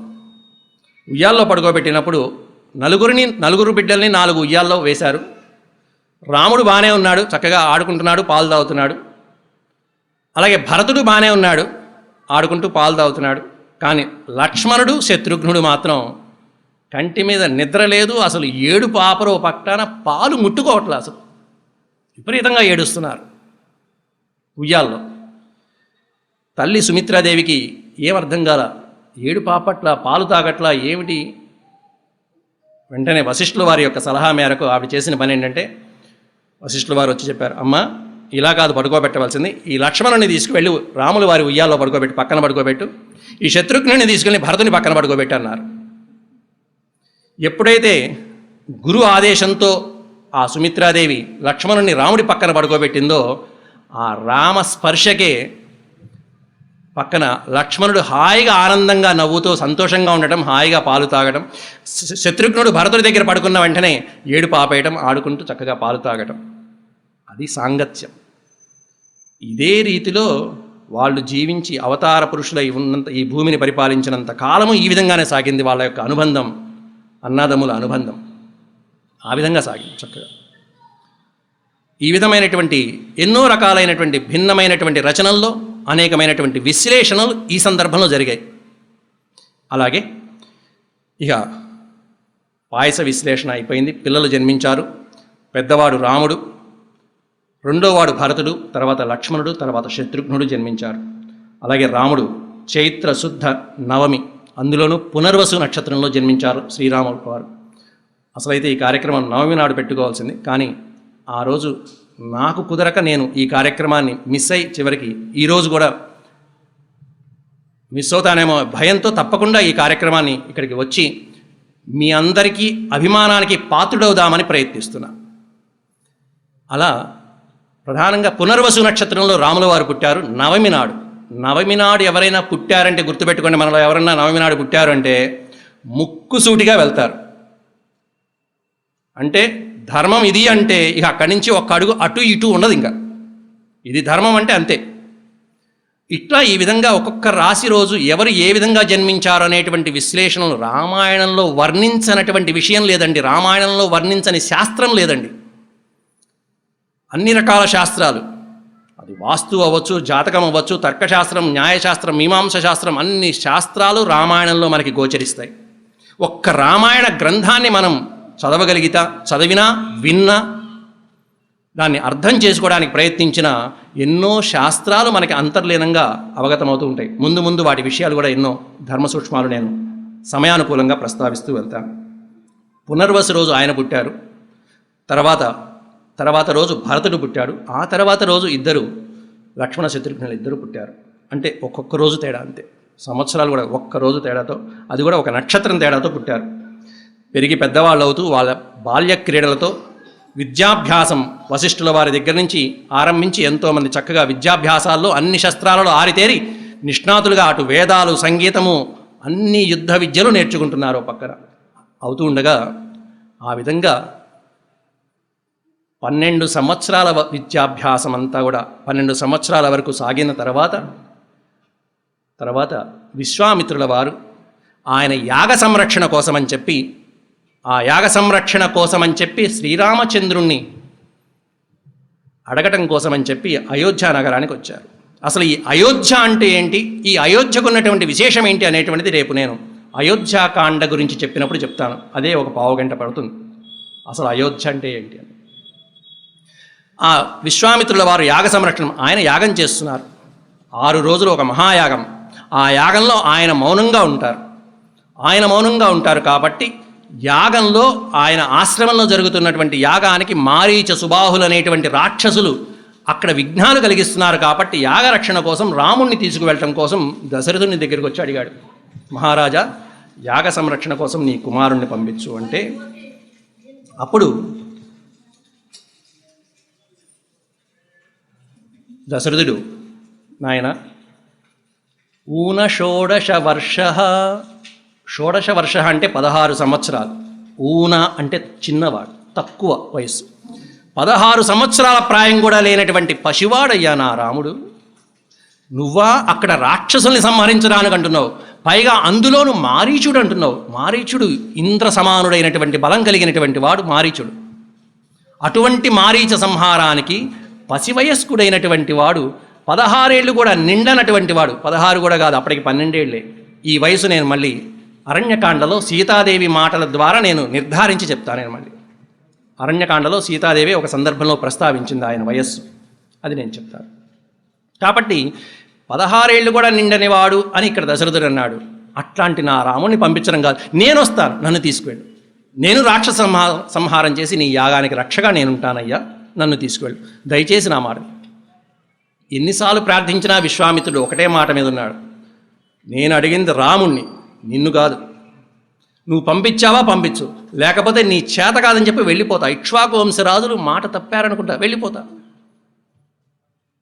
ఈ విధంగా ఉండేటప్పటికీ పక్కనే ఉన్నటువంటి కులగురువు అయినటువంటి వశిష్ఠుల వారు, నాయన దశరథుడు మహారాజుతో అంటున్నాడు, వచ్చింది ఎవరనుకుంటున్నావు? విశ్వామిత్రుల వారు. ఆయన తలుచుకుంటే భూమి మీద రాక్షసుడు లేకుండా చేయగలడు, అసలు ఆయన యాగాన్ని ఆయనే రక్షించుకోగలడు. అట్లాంటిది నిన్నొచ్చి రాముణ్ణి పంపించవయ్యా అంటున్నాడంటే ఆంతర్యం అర్థం చేసుకోవే. అందులోనూ విశ్వామిత్రుల వారు ఆయన ఎన్నో రకాలైనటువంటి దివ్యాస్త్రాలని ఉద్భవింపచేయగలిగిన శక్తి సంపన్నుడైనటువంటి వాడు. ఎన్నో అస్త్రాలు ఆయన సృష్టించగలడు. ఆయన తీసుకువెళ్తాను అన్నాడంటే దాంట్లో ఎంతో అంతరార్థం ఉందయ్యా, నిస్సందేహంగా రాముని పంపించు అని కులగురువు అయినటువంటి వశిష్ఠుడు చెప్పిన తర్వాత అప్పుడు శాంతించింది దశరథ మహారాజు యొక్క మనస్సు. వెంటనే పంపించాడు, ఇదిగో నాయన రాముని పంపిస్తున్నాయి. కులగురువు చెప్పాక ఇంక తిరుగులేదు, గురువు గురువే, శంఖంలో పోస్తే కానీ తీర్థం కాదన్నట్టుగా. విశ్వామిత్రుడు చెప్తే అడగలేదు, కానీ వశిష్ఠుల వారు చెప్తే మాత్రం వెంటనే ఇదిగో పంపిస్తున్నా అన్నాడు. గురువుకి ఇచ్చే స్థానం అట్లా ఉంటుంది. రాముల వారు అంతే. కులగురువు చెప్పాడు, నాయన నువ్వు ఇట్లా ఉండాలంటే స్నేహం దయాంచ సౌఖ్యం చ యది వా జానకీమపి ఆరాధనాయ లోకస్య ముంచతో నాస్తి మే వ్యధా. ఉత్తరరామచరితమని భవభూతి రచించినటువంటి ఒక నాటకంలో పద్యం ఇది, శ్లోకరత్నం. ఆయన నువ్వు ఈ విధంగా వెళ్తున్నావు కాబట్టి నువ్వు కొన్ని నియమాలు పాటించాలి, కాబట్టి ప్రజల కోసం నువ్వేం చేస్తావు అనగానే ఒక ప్రతిజ్ఞ చేశాడు అక్కడ రాముడు. స్నేహం దయాంచ సౌఖ్యం చ, ప్రజల కోసం స్నేహాన్ని విడిచిపెట్టేస్తాను, దయని విడిచిపెట్టేస్తాను. స్నేహం దయాంచ సౌఖ్యం చ, నా సుఖాలు సర్వసుఖాలని విడిచిపెట్టేస్తాను. యదివా, అంతేకాదు జానకీమివా, జానకీదేవిని కూడా విడిచిపెట్టేస్తాను. స్నేహం దయాంచ సౌఖ్యం చ యదివా జానకీవా, జానకీదేవిని సీతాదేవిని కూడా విడిచిపెడతా. దేనికోసం? ప్రజల కోసం. ప్రజల యోగక్షేమాల కంటే, ప్రజా పరిపాలన కంటే, వీళ్ళని పరిపాలించడం కంటే నాకు ఏది ముఖ్యం కాదు, చివరికి సీత కంటే కూడా నాకు వాళ్లే ముఖ్యం అని చెప్పినటువంటి శ్లోకం అది. అంటే గురువు యొక్క విశిష్టత ఆ విధంగా ఉంటుంది. అటువంటి ఆయన చెప్పేటప్పటికీ విశ్వామిత్రుల వారి వెంట ఇదిగో రాముని పంపిస్తున్నానయ్యా అన్నాడు దశరథ మహారాజు. నిజంగానే విశ్వామిత్రుడు తీసుకువెళ్ళింది రామ లక్ష్మణులకి అక్కడి నుంచి వాళ్ళని కార్యోన్ముఖులని చేయడానికి బయలుదేరదీస్తున్నాడు. విశ్వామిత్రుడి యొక్క రంగప్రవేశం దానికే. రాములు వారిని ఇక అక్కడి నుంచి ఆయన కార్యం, అవతారం దేనికోసమైతే ఇక్కడికి ఉద్భవించాడో ఆ అవతార ప్రణాళికని అక్కడి నుంచి కథ నడిపించడానికి బయలుదేరుతున్నాడు. సాయంత్రం పూట అలా పయనమవుతున్నారు. దాదాపు 3-4 యోజనాలు వెళ్ళేంత వరకు ఏమీ మాట్లాడలా. మౌనంగా గురువుగారు వెళ్తున్నారు, వెనకాల రామలక్ష్మణులు, రాముడితో పాటు లక్ష్మణుడు ఎక్కడుంటే అక్కడే కాబట్టి ఇద్దరు బయలుదేరారు. రామలక్ష్మణులు ఇద్దరు మౌనంగా 4 యోజనాల వరకు ఇద్దరు బయలుదేరారు. వెళ్ళారు. తర్వాత కాస్త చీకటి పడింది, సంధ్యావందనం చేసుకోమన్నారు. సంధ్యావందనం చేసుకున్నాక అప్పుడు బల అతిబల అనేటువంటి బ్రహ్మాండమైనటువంటి ఒక మంత్రాలని ఉపదేశం చేశాడు విశ్వామిత్రుడు. బల అతిబల, ఈ బల అతిబల అనేటువంటి వాటి ప్రభావం ఏంటంటే ఆకలి దప్పులుండవు, ఆకలి ఉండదు, దాహం ఉండదు, ఆరోగ్యంగా ఉంటాం. ఇలాంటి శక్తులు కలిగినటువంటి 2 ప్రముఖమైనటువంటి మంత్ర బీజాక్షరాలతో నిండినటువంటి అద్భుతమైనటువంటి శక్తులని విశ్వామిత్రుల వారు రాముడికి ఉపదేశం చేశాడు. లక్ష్మణుడు కాదు, రాముడికి ఉపదేశం చేశాడు. ఆ తర్వాత దాన్ని సాధన చేసి ఆ తర్వాత లక్ష్మణుడికి రాముడు ఉపదేశం చేశాడు. అంటే అలా ఉపదేశం అనేటువంటిది గురు పరంపరగా రావాలి. రాముడికి ముందు ఉపదేశం చేస్తే రాముల వారు దాన్ని సాధన చేసి ఆ తర్వాత లక్ష్మణుల వారికి ఉపదేశం చేయడం జరిగింది. అలా బల అతి బల అనేటువంటి విద్యలను ఉపదేశం చేసి ఆ రోజు ఆ రాత్రి అక్కడే నిద్రించడం జరిగింది. మర్నాడు పొద్దున్నే అందరికీ తెలిసినటువంటి శ్లోకం, కౌసల్యా సుప్రజా రామ పూర్వా సంధ్యా ప్రవర్తతే ఉత్తిష్ఠ నరసార్దూలా కర్తవ్యం దైవమాహ్నికం. ఉత్తిష్ట రామా ఉత్తిష్ట. అందులోనూ కౌసల్యా సుప్రజా రామ, కౌసల్యాతనయుడైనటువంటి ఓ రామ, కౌసల్యానందనుడైన ఓ రామ, ఈ సుప్రభాత శ్లోకంగా మనం వెంకటేశ్వర స్వామి వారి యొక్క సేవలో ఈనాటికి కూడా అప్పటి నుండి ఇప్పటిదాకా వర్ణిస్తూనే వచ్చాం. వెంకటేశ్వర స్వామి వారు కౌసల్యానందనుడేం కాదు, కానీ ఆ విష్ణు అవతారమూర్తి అయినటువంటి రాముని యొక్క విశేషమైనటువంటి శక్తి, కలియుగ దైవం వెంకటేశ్వర స్వామి. అటువంటి స్వామికి ఈ మేలుకొలుపుతోనే ప్రారంభమవుతుందంటే ఈ శ్లోకం ఆ విశ్వామిత్రుల వారు రాముల వారిని మేల్కొల్పుతూ చెప్పినటువంటి ఆ శ్లోకం ఇక అక్కడి నుంచి ఆయన్ని మేల్కొల్పడం కాదు, ఆయనలో ఉన్నటువంటి శక్తిని మేల్కొల్పుతున్నటువంటి ప్రధానమైనటువంటి శ్లోకరత్నం అది. కౌసల్యా సుప్రజా రామ పూర్వా సంధ్యా ప్రవర్తతే ఉత్తిష్ట నరశార్దూల, శార్దూలం నరసింహం పురుష వ్యాఘ్రం. అటువంటి నాయన నువ్వు లేచి ఇక కార్యాన్ని, ఎందుకంటే కర్తవ్యం, చేయవలసిన కర్తవ్యం ఉంది. ఎవరి కర్తవ్యం ఇది? నీది నాది కాదు, దైవమాహ్నికం. నీ కార్యక్రమం కోసం దేవతలందరూ ఎదురు చూస్తున్నారయ్యా, ఇక కార్యోన్ముఖునివికా అని చెప్పి రంగంలోకి దించుతున్నటువంటి శ్లోకం అది. అందువలన అక్కడి నుంచి ఆ విధమైనటువంటి ఉత్తేజంతో, ఆ విధమైనటువంటి తేజస్సుతో, ఉత్సాహంతో ఆ విధంగా సుప్రభాతంగా సాక్షాత్తు గురువులే, విశ్వామిత్రుడైనటువంటి గురువుగారే కన్నబిడ్డల్లాగా చేసుకుని, శిష్యులంటే కన్నబిడ్డతో సమానమే, కన్నబిడ్డలాగా రామ లక్ష్మణుల్ని ఆ విధంగా మేల్కొల్పి ఇక ముందుకి పయనమవుతున్నారు. ఇక తర్వాత కొంచెం దూరం వెళ్ళంగానే ఒక ప్రధానమైనటువంటి ఒక వనంలాగా ఉన్నటువంటి ఒక ప్రదేశాన్ని చూసి రామలక్ష్మణులు ఆశ్చర్యపోయి, అయ్యా ఏమిటి ఈ ప్రదేశం అంతా ఈ విధంగా ఉన్నది, ఇదేమన్నా విశేషమా, ఈ ప్రదేశం ఇలా ఉంది అని అడిగారు. ఆ ప్రదేశం యొక్క విశేషాలన్నీ అక్కడి నుంచి చెప్పుకుంటూ వెళ్ళటం అనేటువంటిది విశ్వామిత్రుల వారి యొక్క ప్రధానమైనటువంటి బాధ్యత. ఒక్కొక్క ప్రదేశాన్ని గురించి వర్ణించుకుంటూ వెళ్ళారు. పూర్వం ఒక యక్షిణి, ఈ యక్షిణి కూడా పైగా ఈ తాటకి 1000 ఏనుగుల బలం ఉన్నది నాయన అనగానే, యక్షులకి ఇంత బలం ఉండదు కదా, మరి ఇంత బలం ఎలా వచ్చింది అని చెప్పంటే, నాయన ఈ విధమైనటువంటి ఆ పూర్వజన్మ వృత్తాంతం, సుందుడు అనేటువంటి భార్య ఈ తాటకి, ఆయన తండ్రి చేసినటువంటి తపశ్శక్తి వలన పుత్రులు కావాలని అడిగితే బ్రహ్మదేవుడు పుత్రికనిచ్చాడు. అది కూడా బలవంతురాలైనటువంటి పుత్రిక, పుట్టుకతోనే 1000 ఏనుగుల బలం కలిగినటువంటి పుత్రిక. ఆ తర్వాత సుందుడికి ఇచ్చి వివాహం చేసిన తర్వాత ఈ సుందుడిని అగస్త్య మహర్షి ఒక కారణంతో చంపేశాడు. రాక్షసుడు వీడు ఈ విధంగా చేస్తున్నాడు కాబట్టి ఈ విధంగా శిక్ష విధించాల్సిందే అని చెప్పి అగస్త్య మహర్షి శిక్షించిన తర్వాత కోపంతో అప్పటికే ఈ సుందుడికి అలాగే తాటకి పుట్టినటువంటి కుమారుడి పేరు మారీచుడు. తన కుమారుడైనటువంటి మారీచుడితో కలిసి తాటకి అగస్త్యుణ్ణి సంహరించడానికి వెళ్ళింది. నా భర్తనే సంహరిస్తారా మీరు అని చెప్పి అగస్త్య మహర్షి దగ్గరికి వెళ్తే, అప్పుడు అగస్త్య మహర్షి వచ్చినటువంటి ఆ సన్నివేశాన్ని గమనించి అక్కడ తాటకిని మారీచుణ్ణి రాక్షసులుగా, యక్షులుగా ఉన్నటువంటి వాళ్ళని రాక్షసులుగా మార్చేసి మీరు మాంసభక్షకులై జీవించండి అని చెప్పి శాపాన్ని పెట్టాడు.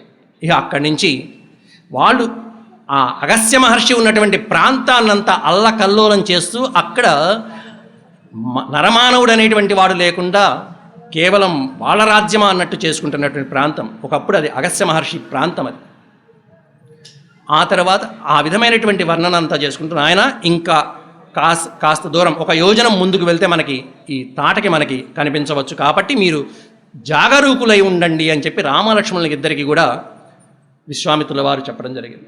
జాగ్రత్తగా ఉండాలి అని చెప్పనగానే కొంచెం దూరం వెళ్ళంగానే అనుకున్నట్టుగానే విపరీతమైనటువంటి రాళ్ల వర్షము, దుమ్ము, ఆ రాక్షసి వస్తున్నటువంటి ఆనవాళ్ళు అవన్నీ పసిగట్టి రాముడు కాస్త సందేహించాడు. వస్తున్నది తాటకి స్త్రీని సంహరించడం అనేది ధర్మం కాదు, అధర్మం. కాబట్టి లక్ష్మణ నువ్వు, ఎందుకంటే లక్ష్మణుడికి చిన్నప్పటి నుంచి ఒక విషయంలో బాగా ప్రావీణ్యం ఉంది, ముక్కు చెవులు కట్ చేయడం, లేకపోతే కాళ్ళు చేతులు నరికేయడం, వీటిలో ప్రావీణ్యం. విశ్వనాథ సత్యనారాయణ వారు ఆయన కల్పవృక్షంలో చాలా చమత్కారంగా రాశారు. చిన్నప్పటి నుంచే రామలక్ష్మణులు బాల్య చేష్టల్లో రాముణ్ణి ఎవరెత్తుకో ఉన్నా వాళ్ళ తెలియకుండానే వాళ్ళ తలకాయల దగ్గర అలా అలా అలా స్పృశించేవాడు. ఎన్ని తలకాయలు ఉన్నాయి వీడికి? ఒకటేనా, రెండా, మూడా, 10? 10 ఉంటే చెప్పు మనకు కావాల్సిన వాడు. లక్ష్మణుడు ఎవరెత్తుకున్నా కూడా చిన్నప్పటి నుంచి ఆయన ముక్కు చెవులు, చెవులు ముక్కు, నేను కొయ్యాల్సినవి ఇవేనా అనే విధంగా, వీళ్ళ ముక్కులేనా నేను కొయ్యాల్సిందని చిన్నప్పటి నుంచి చక్కగా. అందువల్ల ఇక్కడ కూడా రాముడు చెప్పినటువంటి అక్కడ ప్రసంగం ఏంటంటే, నాయన స్త్రీ కాబట్టి మనం వధించడం మంచిది కాదు, కాబట్టి ముక్కు చెవులు కాళ్ళు చేతులు నరికి శిక్ష, ఎందుకంటే ఇటువంటి శిక్షలు మరణంతో సమానం కాబట్టి ఆ విధంగా శిక్షించి వదిలిపెట్టారు. ఈలోపే రాక్షసి విజృంభించి రాళ్ల వర్షాన్ని కురిపిస్తూ ఉంది. గురువుగారు చూస్తున్నారు. ఆ రాళ్ల వర్షంతో రామలక్ష్మణులిద్దరిని కూడా విపరీతమైనటువంటి మూర్ఛ పొందేటువంటి విధంగా తన శక్తిని ప్రదర్శించేటప్పటికీ ఇక్కడ పక్కన ఉన్నటువంటి గురువుగారు ఆ తాటకి యొక్క విజృంభణ చూసి ఒక్క హుంకారంతోనే నిలువరించేశారు తాటకిని. ఒకసారి అనేటప్పటికి ఏం చేస్తున్నాం అన్నట్టుగా ఆ హుంకారంతోనే తాటకి ఒక్కసారి బెదిరిపోయి తన శక్తిని తగ్గించి అక్కడ ఆయన ఆ హుంకారంతోనే రామశక్తుల వారికి ఆశీర్వచనాలుగా బలాన్ని ఉత్సాహాన్ని కలిగించి, నాయన రామ, రాక్షసని చెప్పి నువ్వు ఉపేక్షిస్తున్నావు, స్త్రీ అని ఉపేక్షిస్తున్నావు, కానీ అది తగదు. ప్రజాకంటకులైనటువంటి వాళ్ళు స్త్రీలైనా సరే సంహరించి తీరాలి, ఇది ధర్మం. ప్రజాకంటకులు, రాక్షసులు అసలు నిర్జీవం చేసేసింది ఈ ప్రాంతం అంతా కూడా. జనసమ్మర్దమైనటువంటి ప్రాంతం, పవిత్రమైనటువంటి ఋషులు తపస్సు చేసుకునేటువంటి ప్రాంతం. ఇటువంటి ప్రాంతాన్ని ఈ విధంగా చేస్తే అటువంటి తాటకిని, రాక్షసిని నువ్వు స్త్రీ అని ఉపేక్షిస్తావా? సంధ్యాకాలం సమీపిస్తున్నారు. సాయం సమయం అయిందంటే రాక్షసులకి బలం పెరుగుతూ ఉంటుంది. సాయంత్రం పూట రాక్షసులకి బలం పెరుగుతూ ఉంటుంది. నిశ అంటే రాత్రి. రాత్రిపూట బలం కలిగి ఉండేటువంటి వాళ్ళు, రాత్రిపూట సంచరించేటువంటి వాళ్ళు ఎవరైతే ఉంటారో వాళ్ళని నిశాచరులు అంటారు. రాత్రిపూట, అర్ధరాత్రి పూట కూడా ఎవరైతే సంచరిస్తుంటారో వాళ్ళని ఆ పేరుతో పిలవచ్చు, నిశాచరులు. అందువల్ల అటువంటి ఆ రాక్షసులు సాయంత్రం పూట వాళ్ళ బలం అనేది ప్రబలుతూ ఉంటుంది నాయన, కాబట్టి ఉపేక్షించమాకు, నేను చెప్తున్నాను సంహరించు అని. నేను చెప్తున్నాను సంహరించు, గురువుగారి ఆజ్ఞ. అలాగే గురువుగారు అన్నాడు, కొట్టాడు ఒక్క వారంతో. ఎందుకంటే విశ్వామిత్రుడితో రామలక్ష్మణుల్ని పంపిస్తున్నప్పుడు తండ్రి అయినటువంటి దశరథుడు ఒకటే మాట చెప్పాడు. ఏంటంటే, నాయన నేను గురువుగారితో పంపిస్తున్నాను కాబట్టి ఆయన చెప్పింది చెయ్యి, అంతే. ఆయన చెప్పింది చెయ్యి కాబట్టి ఏం చెప్పారు అంటే సంహరించమన్నాడు, కాబట్టి సంహరించేసి వెంటనే బాణం తీశాడు, బాణప్రహారంతో కొట్టాడు, అంతే. ఒక్క బాణంతో తాటకి కాస్త పడిపోయాడు. అక్కడి నుంచి ఇంకాస్త ముందుకు వెళ్ళారు. ఎప్పుడైతే తాటకి మరణం సంభవించిందో దేవతలందరూ పుష్పవృష్టి కురిపించారు. అక్కడ మొదటి విజయం అది. అక్కడి నుంచి ఇంకాస్త ముందడుగు వేశారు. ముందుకు వెళ్ళంగానే గౌతమ మహర్షి యొక్క ఆశ్రమాన్ని చూశారు. గౌతమ మహర్షి ఆశ్రమం దగ్గరికి రాగానే ఆ ఆశ్రమ పరిసర ప్రాంతాల గురించినటువంటి విశేషాలన్నీ వర్ణించాడు విశ్వామిత్రుల వారు. నాయన, ఇది చాలా పవిత్రమైనటువంటి ప్రదేశం, గౌతమ మహర్షి నివసించిన ప్రదేశం, గౌతమ మహర్షి భార్య అయినటువంటి అహల్యాదేవితో పాటు ఇక్కడ నివసించినటువంటి పవిత్రమైనటువంటి ప్రాంతం. ఆ ప్రాంతంలో అడుగు పెడితే పావనమే. అట్లా ఉన్నటువంటి సమయంలో ఇంద్రుడు చేసినటువంటి ఒక దుశ్చర్య కారణంగా అహల్యాదేవి పరమ సాధ్వీమణి, ఆవిడ గౌతమ మహర్షి ఇచ్చినటువంటి శాపానికి గురి కావాల్సి వచ్చింది. ఏమిటంటే అది నువ్వు రాయిగా అయిపోవని కాదు, అక్కడ నీకు ఏ ఆకారము ఉండదు, నువ్వు ఎవరికి కనిపించవు, ఎదుటి వాళ్ళకి కనిపించవు, గాలిని భోంచేస్తూ ఉంటావు, ఇక ఆహారం ఏం లేదు, గాలిని భోంచేస్తూ ఉంటావు, నిరాహారంగా ఉంటావు, ఎవరికీ కనిపించవు, ఈ విధంగా ఉంటావు నువ్వు. ఎప్పుడైతే రాముని యొక్క స్పర్శ, రామునికి ఎప్పుడైతే ఆశ్రమానికి వచ్చినప్పుడు నీవు పూజిస్తావో ఆ సమయంలో అనుకోకుండా నీ రూపం నీకు వస్తుంది, నీ శక్తులు నీకు వస్తాయి అని చెప్పి గౌతమ మహర్షి అహల్యను శపించి ఇంద్రుణ్ణి కూడా శపించి అక్కడి నుంచి తపస్సు చేసుకోవడానికి హిమాలయ ప్రాంతాలకు వెళ్ళిపోయాడు. ఎప్పుడైతే రాముడు ఆ ప్రాంతంలో అడుగుపెట్టాడో, పదనాయన రామ, నువ్వు ప్రవేశించవలసినటువంటి ప్రాంతం ఇది అని చెప్పి విశ్వామిత్రుల వారు రాముణ్ణి తోడు తీసుకుని లోపలికి వెళ్ళగానే ఆయనకున్న శక్తి ఎవరికీ కనిపించట్ల అహల్యాదేవి, కానీ కనిపించనట్టు ఉన్నటువంటి కాంతి కనిపించింది. ఉన్నది లేనట్టుగా ఉన్నటువంటి ఒక తేజస్సు అక్కడ అద్భుతంగా గోచరించింది. అప్పటి నుంచి ఆవిడ మహిమాన్వితమైనటువంటి తపస్సు చేస్తున్నటువంటి పరమసాధ్వీమణి అహల్యాదేవి. ఆ తపశ్శక్తితో రాముడికి గోచరించడం, రాముణ్ణి చూడంగానే రాముని యొక్క స్పర్శ, ఆ గాలి అలా తగలంగానే ఆ విధమైనటువంటి శక్తి అహల్యాదేవి స్వరూపం సాక్షాత్కరించింది రాముడికి.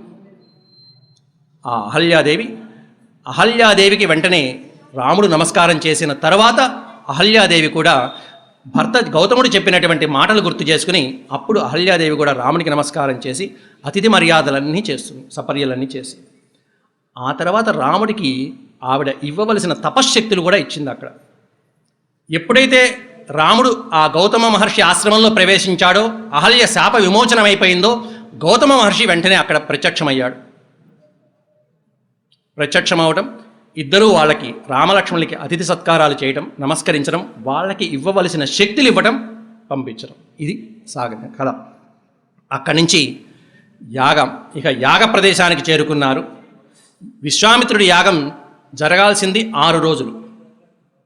కరెక్ట్గా ఈ 6 రోజుల యాగానికి, నాయన నేను యాగం ప్రారంభిస్తున్నాను కాబట్టి నేను యాగం జరుగుతున్నప్పుడు ఎవరితో మాట్లాడను, మౌనంగా ఉంటాను. కాబట్టి రాక్షసులు వచ్చినప్పుడు రక్షించవలసిన బాధ్యత మీదే. కాబట్టి ఇక్కడి నుంచి అహోరాత్రులు మీరు జాగ్రత్తగా ఉండాలి, జాగరూకులై ఉండాలి అని చెప్పి విశ్వామిత్రుల వారు అప్పటికే ఎన్నో అతి బలానే కాకుండా దాదాపు అద్భుతమైనటువంటి కొన్ని దివ్యాస్త్రాలు, దివ్య శక్తులు, దాదాపు ఒక 50 లిస్ట్ ఇచ్చాడు వాల్మీకి మహర్షి. అద్భుతమైనటువంటివి అవన్నీ కూడా. కాబట్టి ఈ ఇచ్చినటువంటి వాటితో మీరు రాక్షస నాశనాన్ని గావించండి అని చెప్పారు. 5 రోజుల యాగం సజావుగా సాగింది. మొదటి 5 రోజులు సజావుగా విశ్వామిత్రుల యాగం సాగింది. చివరి రోజు రాముడు చెప్పాడు లక్ష్మణుడికి, లక్ష్మణ 5 రోజులు నిర్విఘ్నంగా యాగం సాగింది కాబట్టి చివరి రోజు కాబట్టి ఈ రోజు మనం ఇంకాస్త జాగ్రత్తగా ఉండాలయ్యా లక్ష్మణ అని చెప్పాడు. కరెక్ట్గా చివరి రోజు ఈ మారీచ సుబాహులు ఇద్దరు కూడా ఆ విఘ్నం కలిగించడానికి, యాగ విఘ్నాన్ని కలిగించడానికి రక్తమాంసాలని అలా కుండలతో యాగంలో పోస్తూ ఉంటే ఆ దృశ్యాన్ని, మేఘాలలో ఉన్నటువంటి ఆ రాక్షసుల్ని చూసినటువంటి రామలక్ష్మణులు ఇద్దరు కూడా తమ శర పరంపరలతో యాగానికి విఘ్నం కలగకుండా ఇక రామ బాణంతో సుబాహుణ్ణి కొట్టేస్తే ఆ సుబాహుడు కాస్త అక్కడికక్కడే రామబాణానికి హాయిగా ముక్తిని పొందాడు, మోక్షాన్ని పొందాడు. రామబాణం తగిలితే ఇంకేం కావాలి, స్పర్శ. మారీచుడు మాత్రం ఆ రామబాణానికి అక్కడి నుంచి దాదాపు 100 యోజనాల విస్తీర్ణం అలా ఎగురుకుంటూ వెళ్ళిపడి కాస్త ప్రాణంతో బతికున్నాడు. ఎందుకంటే వాడితో జరగవలసినటువంటి అంశం ఇంకా ముందు ఉంది కాబట్టి వాడి మాత్రం సంహరింపబడలేదు. మారీచుడి కథ ఇంకా ముందు ఉంది, మాయలేడిగా వచ్చినటువంటి కథ మనం ముందు చెప్పుకుంటాం ఈ మారీచుడు. కాబట్టి ఆయనతో కథ కొంత నడవాలి కాబట్టి కేవలం బాణ ప్రహారం మాత్రమే జరిగింది. అంటే వాడి మీద అంత బలంగా కొట్టదా, ఊరికనే బాణం వేశాడు. ఆ బాణం కొంత బలంగా కొట్టలేదు కాబట్టి 100 యోజనాలు వెళ్ళాడు. యోజనం అంటే 8 మైళ్ళు. అలాంటిది 100 యోజనాలు దూరంలో పడ్డాడు వెళ్ళి. ఆ బాణం దెబ్బ రుచి చూసిన దెబ్బ రావణాసుడితో పంచుకుంటాడు రేపు. రావణాసుడు నువ్వు మాయలేడిగా వెళ్ళాలయ్యా, సీతను అపహరించాలి నేను అడిగినప్పుడు అప్పుడు చెప్తాడు, ఏం పిచ్చోళ్ళలాగా ఉన్నావు, ఆ బాణం దెబ్బ ఎట్టాంటిది అనుకున్నావు, నీకు తెలియదు నాకు తెలుసు ఆ దెబ్బ ఎట్టాంటిదో. అది కూడా ఎప్పుడు కొట్టాడు, చిన్నప్పుడు 12 ఏళ్ల వయసులో కొట్టిన దెబ్బ అది. ఇప్పుడు నువ్వు వచ్చావు చూడు, ఇప్పటికి రాముడు వయసు ఎంతో తెలుసా, 35 ఏళ్ళు, మంచి యువరక్తం.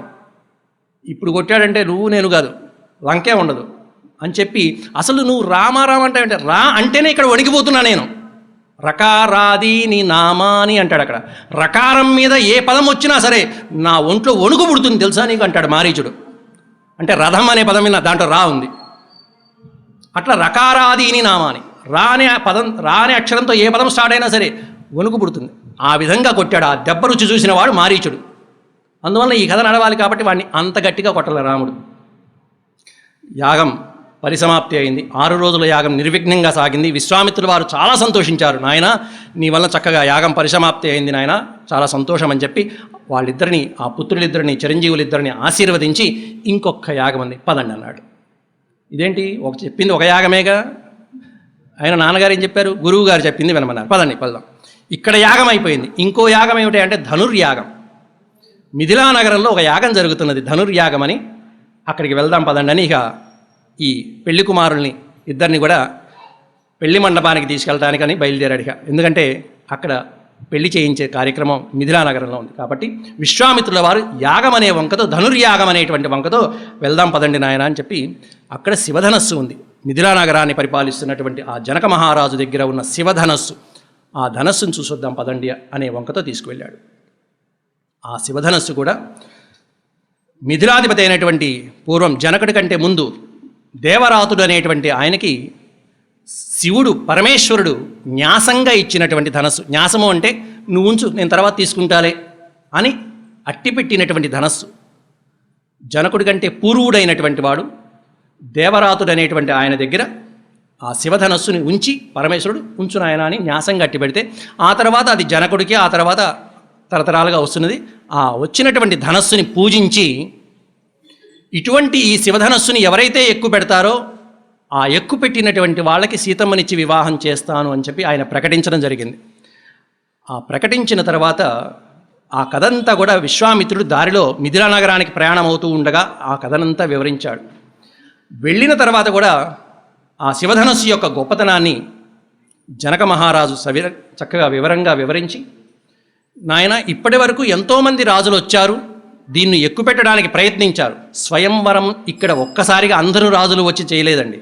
స్వయంవర ఘట్టం అనేటువంటిది రామాయణంలో సీతా స్వయంవరం అందరూ రాజులు వచ్చి ఒకేసారి ఎక్కుపెట్టడం కాదు. ఎవరికి కుదిరినప్పుడు వచ్చి వాళ్ళు అడగటం, జనక మహారాజు దాన్ని ప్రదర్శించడం, ఆ శివధనస్సుని వాళ్ళు ఎక్కుపెట్టడానికి ప్రయత్నించడం, విఫలమైపోవడం, వెళ్ళిపోవడం. ఇది జరిగిన తంతు. అదే చెప్పాడు అక్కడ రామాయణంలో కూడా. ఇలా ఎంతోమంది ఎక్కుపెట్టడానికి వచ్చారయ్యా, ఎక్కుపెట్టిన వాళ్ళందరికీ ఈ శివధనస్సును ప్రదర్శించాను, వాళ్ళు విఫలమైపోయారు. ఎక్కుపెట్టడం సరికదా, దాన్ని కదల్చను కూడా కదల్చలేకపోయారయ్యా. అది వాళ్ళ ఈ లోకంలో ఉన్నటువంటి వీరుల లక్షణం. అట్లా ఉంది, ఏం చేస్తాం. అటువంటి శివధనస్సుని సీతమ్మ ఆడుకుంటూ హాయిగా ఓ చేత్తో అలా కదిలిచ్చేసింది, అవలీలగా కదిలిచ్చేసింది. అందువల్ల సీతమ్మకి ఇటువంటి వీరుడు ఉండాలనేటువంటి ఈ శుల్కం కాబట్టి దాన్ని నివేదించాను. కాబట్టి ఇక ఆ ధనస్సుని ఎప్పుడైతే మిథిలా నగరానికి వెళ్ళాడు, జనక మహారాజుకి విశ్వామిత్రుడు పరిచయం చేశాడు. నాయన వీళ్ళు దశరథ పుత్రులైనటువంటి రామలక్ష్మణులు, నీ దగ్గర ఏదో ధనస్సు ఉంది కదా, ఆ ధనస్సును చుట్టానికి వచ్చారయ్యా అని చెప్పన్నారు. జనకుడు దాని గురించి విశేషాలని చెప్పి ఆ ధనస్సుని తెప్పించారు. 5,000 మంది యోధులు అయినటువంటి వాళ్ళు చక్రాల బండి మీద పెట్టిన ధనస్సుని తోసుకొచ్చారు. అది ఆ ధనస్సు యొక్క పవర్, అంత శక్తి సంపన్నత కలిగినటువంటిది. చక్రాల బండి మీద తోసుకు రావడానికి వీరులైనటువంటి 5,000 మంది యోధులు పట్టింది. అటువంటి ధనస్సుని అతి కష్టం మీద, అది కూడా సునాయాసంగా కాదు, అతి కష్టం మీద సభలోకి తీసుకొచ్చి పెడితే దాన్ని విశ్వామిత్రులు వారు రామ ధనుం పశ్య అన్నాడు. పశ్య అంటే చూడవయ్యా, ఆ ధనస్సు వైపు ఓ చూపు చూడు అన్నాడు. అనగానే రాముల వారు ఆ ధనస్సుకి నమస్కారం చేసి ధనస్సు చుట్టూతా ప్రదక్షిణ చేసి, ప్రదక్షిణ గావించడం చాలా ముఖ్యం ఇటువంటి వాటికి. ఎప్పుడైనా సరే అది దైవశక్తి కలిగినటువంటిది ఏదైనా ఉన్నది అంటే ప్రదక్షిణ పరిక్రమ చేయాలి. ప్రదక్షిణ చేస్తే మనక్కడ కూడా నిత్య దీపారాధన, నిత్య నైవేద్యాలు, నిత్యహారతులు జరిగేటువంటి ఈ పవిత్ర ప్రాంతంలో నిత్యము మనం ప్రదక్షిణ చేస్తున్నామంటే యాని కాని చ పాపాని జన్మాంతరకృతాని చ, మన జన్మలో, ఈ జన్మ కాదు, ఎన్ని జన్మలో జన్మలో చేసుకున్నటువంటి పాపాలు ఏవైతే ఉంటాయో తాని ప్రణశ్యంతి ప్రదక్షిణ పదే పదే. తిరిగి మాటికి చేస్తున్నటువంటి ఈ ప్రదక్షిణలో పదే చేస్తున్నటువంటి ఈ ప్రదక్షిణలతో అవన్నీ నశించిపోతాయి, ఆ పాపాలన్నీ నశించిపోతాయి. కాబట్టి ప్రదక్షిణ. ఇక్కడ ఆ ప్రదక్షిణతోనే శివధనస్సు యొక్క శక్తినంతా లాగుతున్నాడు మహానుభావుడు. నమస్కారంతో లాగేశాడు. చక్కగా ఆ ప్రదక్షిణ చేసి గురువుగారు ఏం చేయమంటారంటే ధనుం పశ్య అన్నాడు. చూడనా ప్రయత్నించనా అన్నాడు. మళ్ళీ సందేహం. గురువుగారు చూడమన్నారు కాబట్టి చూసి ఊరుకోవడం కాదుగా. కాబట్టి కానీ అన్నాడు గురువుగారు. సరే అనేటప్పటికీ అప్పుడు సిగ్నల్ వచ్చాక అప్పుడు ఆ ధనస్సుని కాస్త అతి సునాయాసంగా పట్టుకుని ఆ ధనస్సుని, శివధనస్సుని, దాన్ని ఇక వింటి నారిని అలా కట్టి, ఎందుకంటే ధనస్సుకి వింటి నారి కట్టి ఉండదు ఎప్పుడు కూడా. ఆ నారిని ఎప్పుడైతే అవసరమవుతుందో ఆ అవసరమైన సన్నివేశంలోనే ఆ వింటికి ఆ నారిని సంధించడం జరుగుతుంది, కట్టడం జరుగుతుంది. ఆ వింటి నారిని కట్టి ఒక్కసారి ఆకర్ణాంతము లాగాడు. చెవి వరకు ఆ వింటి నారిని అలా లాగేటప్పటికీ పెళపెళమంటూ విరిగి ఆ ధనస్సు, శివధనస్సు, ఆ విరిగిన శబ్దానికి చెప్పాలంటే ఒరిజినల్గా రామాయణంలో చెప్పింది ఆ విరిగిన చప్పుడికి సభలో ఇద్దరే మేలుకొని ఉన్నారట. మిగతా వాళ్ళందరూ మూర్ఛితమై పడిపోయి ఉన్నారు. ఆ శబ్దానికి మూర్ఛితులై పడిపోయారు. ఎవరై అంటే రామలక్ష్మణులు ఇద్దరే ఆ శబ్దానికి కాస్త అలా నిలబడ్డారు. మిగతా వాళ్ళందరూ కాసేపటికి తేరుకుని ఆ జనక మహారాజుకి ఆనందం అంతా ఎంత కాదు, ఇన్నాళ్ళకి దొరికాడు అల్లుడు అని చెప్పి అక్కడి నుంచి ఆ ఆనంద పరవశంతో సీతని ఇవ్వడానికి సిద్ధపడ్డాడు. నాయన ఇదిగో సీతాదేవి నీకు సంబంధించిందే, ఇదిగో తీసు. దీయమానాం నతు తదా ప్రతిజగ్రాహ రాఘవ అవిజ్ఞాయ పితుశ్చందం అయోధ్యాధిపతే ప్రభో. పెళ్లి చేస్తున్నాను ఆయన, సీతనిచ్చి వివాహం చేస్తున్నాను, సీత నీదే నాయన, ఇదిగో పెళ్లి రేపే పెళ్ళి అన్నట్టుగా ముహూర్తాలు కూడా పెట్టించేస్తుంటే తొందరపడుతుంటే ఒక పక్కన రాముడు సీతని నిరాకరించాడు. నాకు పెళ్ళొద్దన్నాడు. ఆయన జనక మహారాజు పెళ్లి చేస్తాను ఆయన, పిల్లనిచ్చి పెళ్లి చేస్తానంటే నాకు పెళ్ళి వద్దని కూర్చున్నాడు అక్కడ మహానుభావుడు శ్రీరామచంద్రుడు. ఇది జరిగిన ఘట్టం రామాయణం. ఇది బాలకాండలో చెప్పలేదు.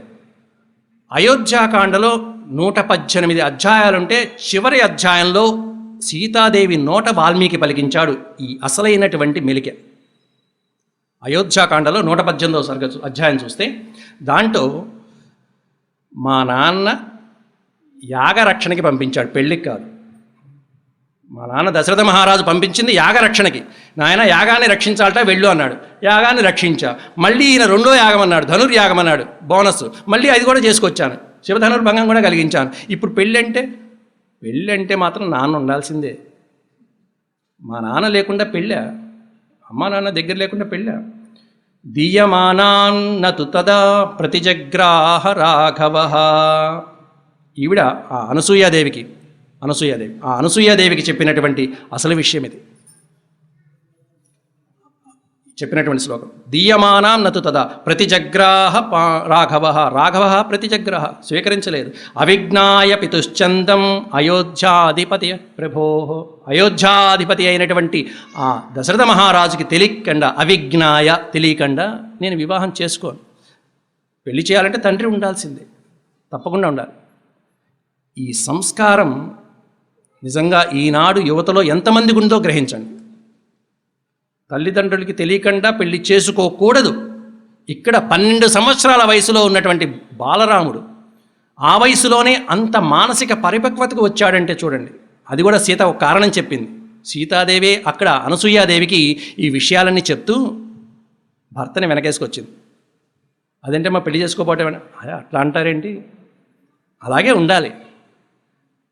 అంతేగాని మా నాన్న ఇచ్చేస్తా చేసుకోనగానే ఆయన చేసుకుని ఉంటే, ఆ సన్నివేశంలో రాముడు కనుక చేసుకుని ఉంటే లోకమంతా నిందించేది, లోకం నిందించేది.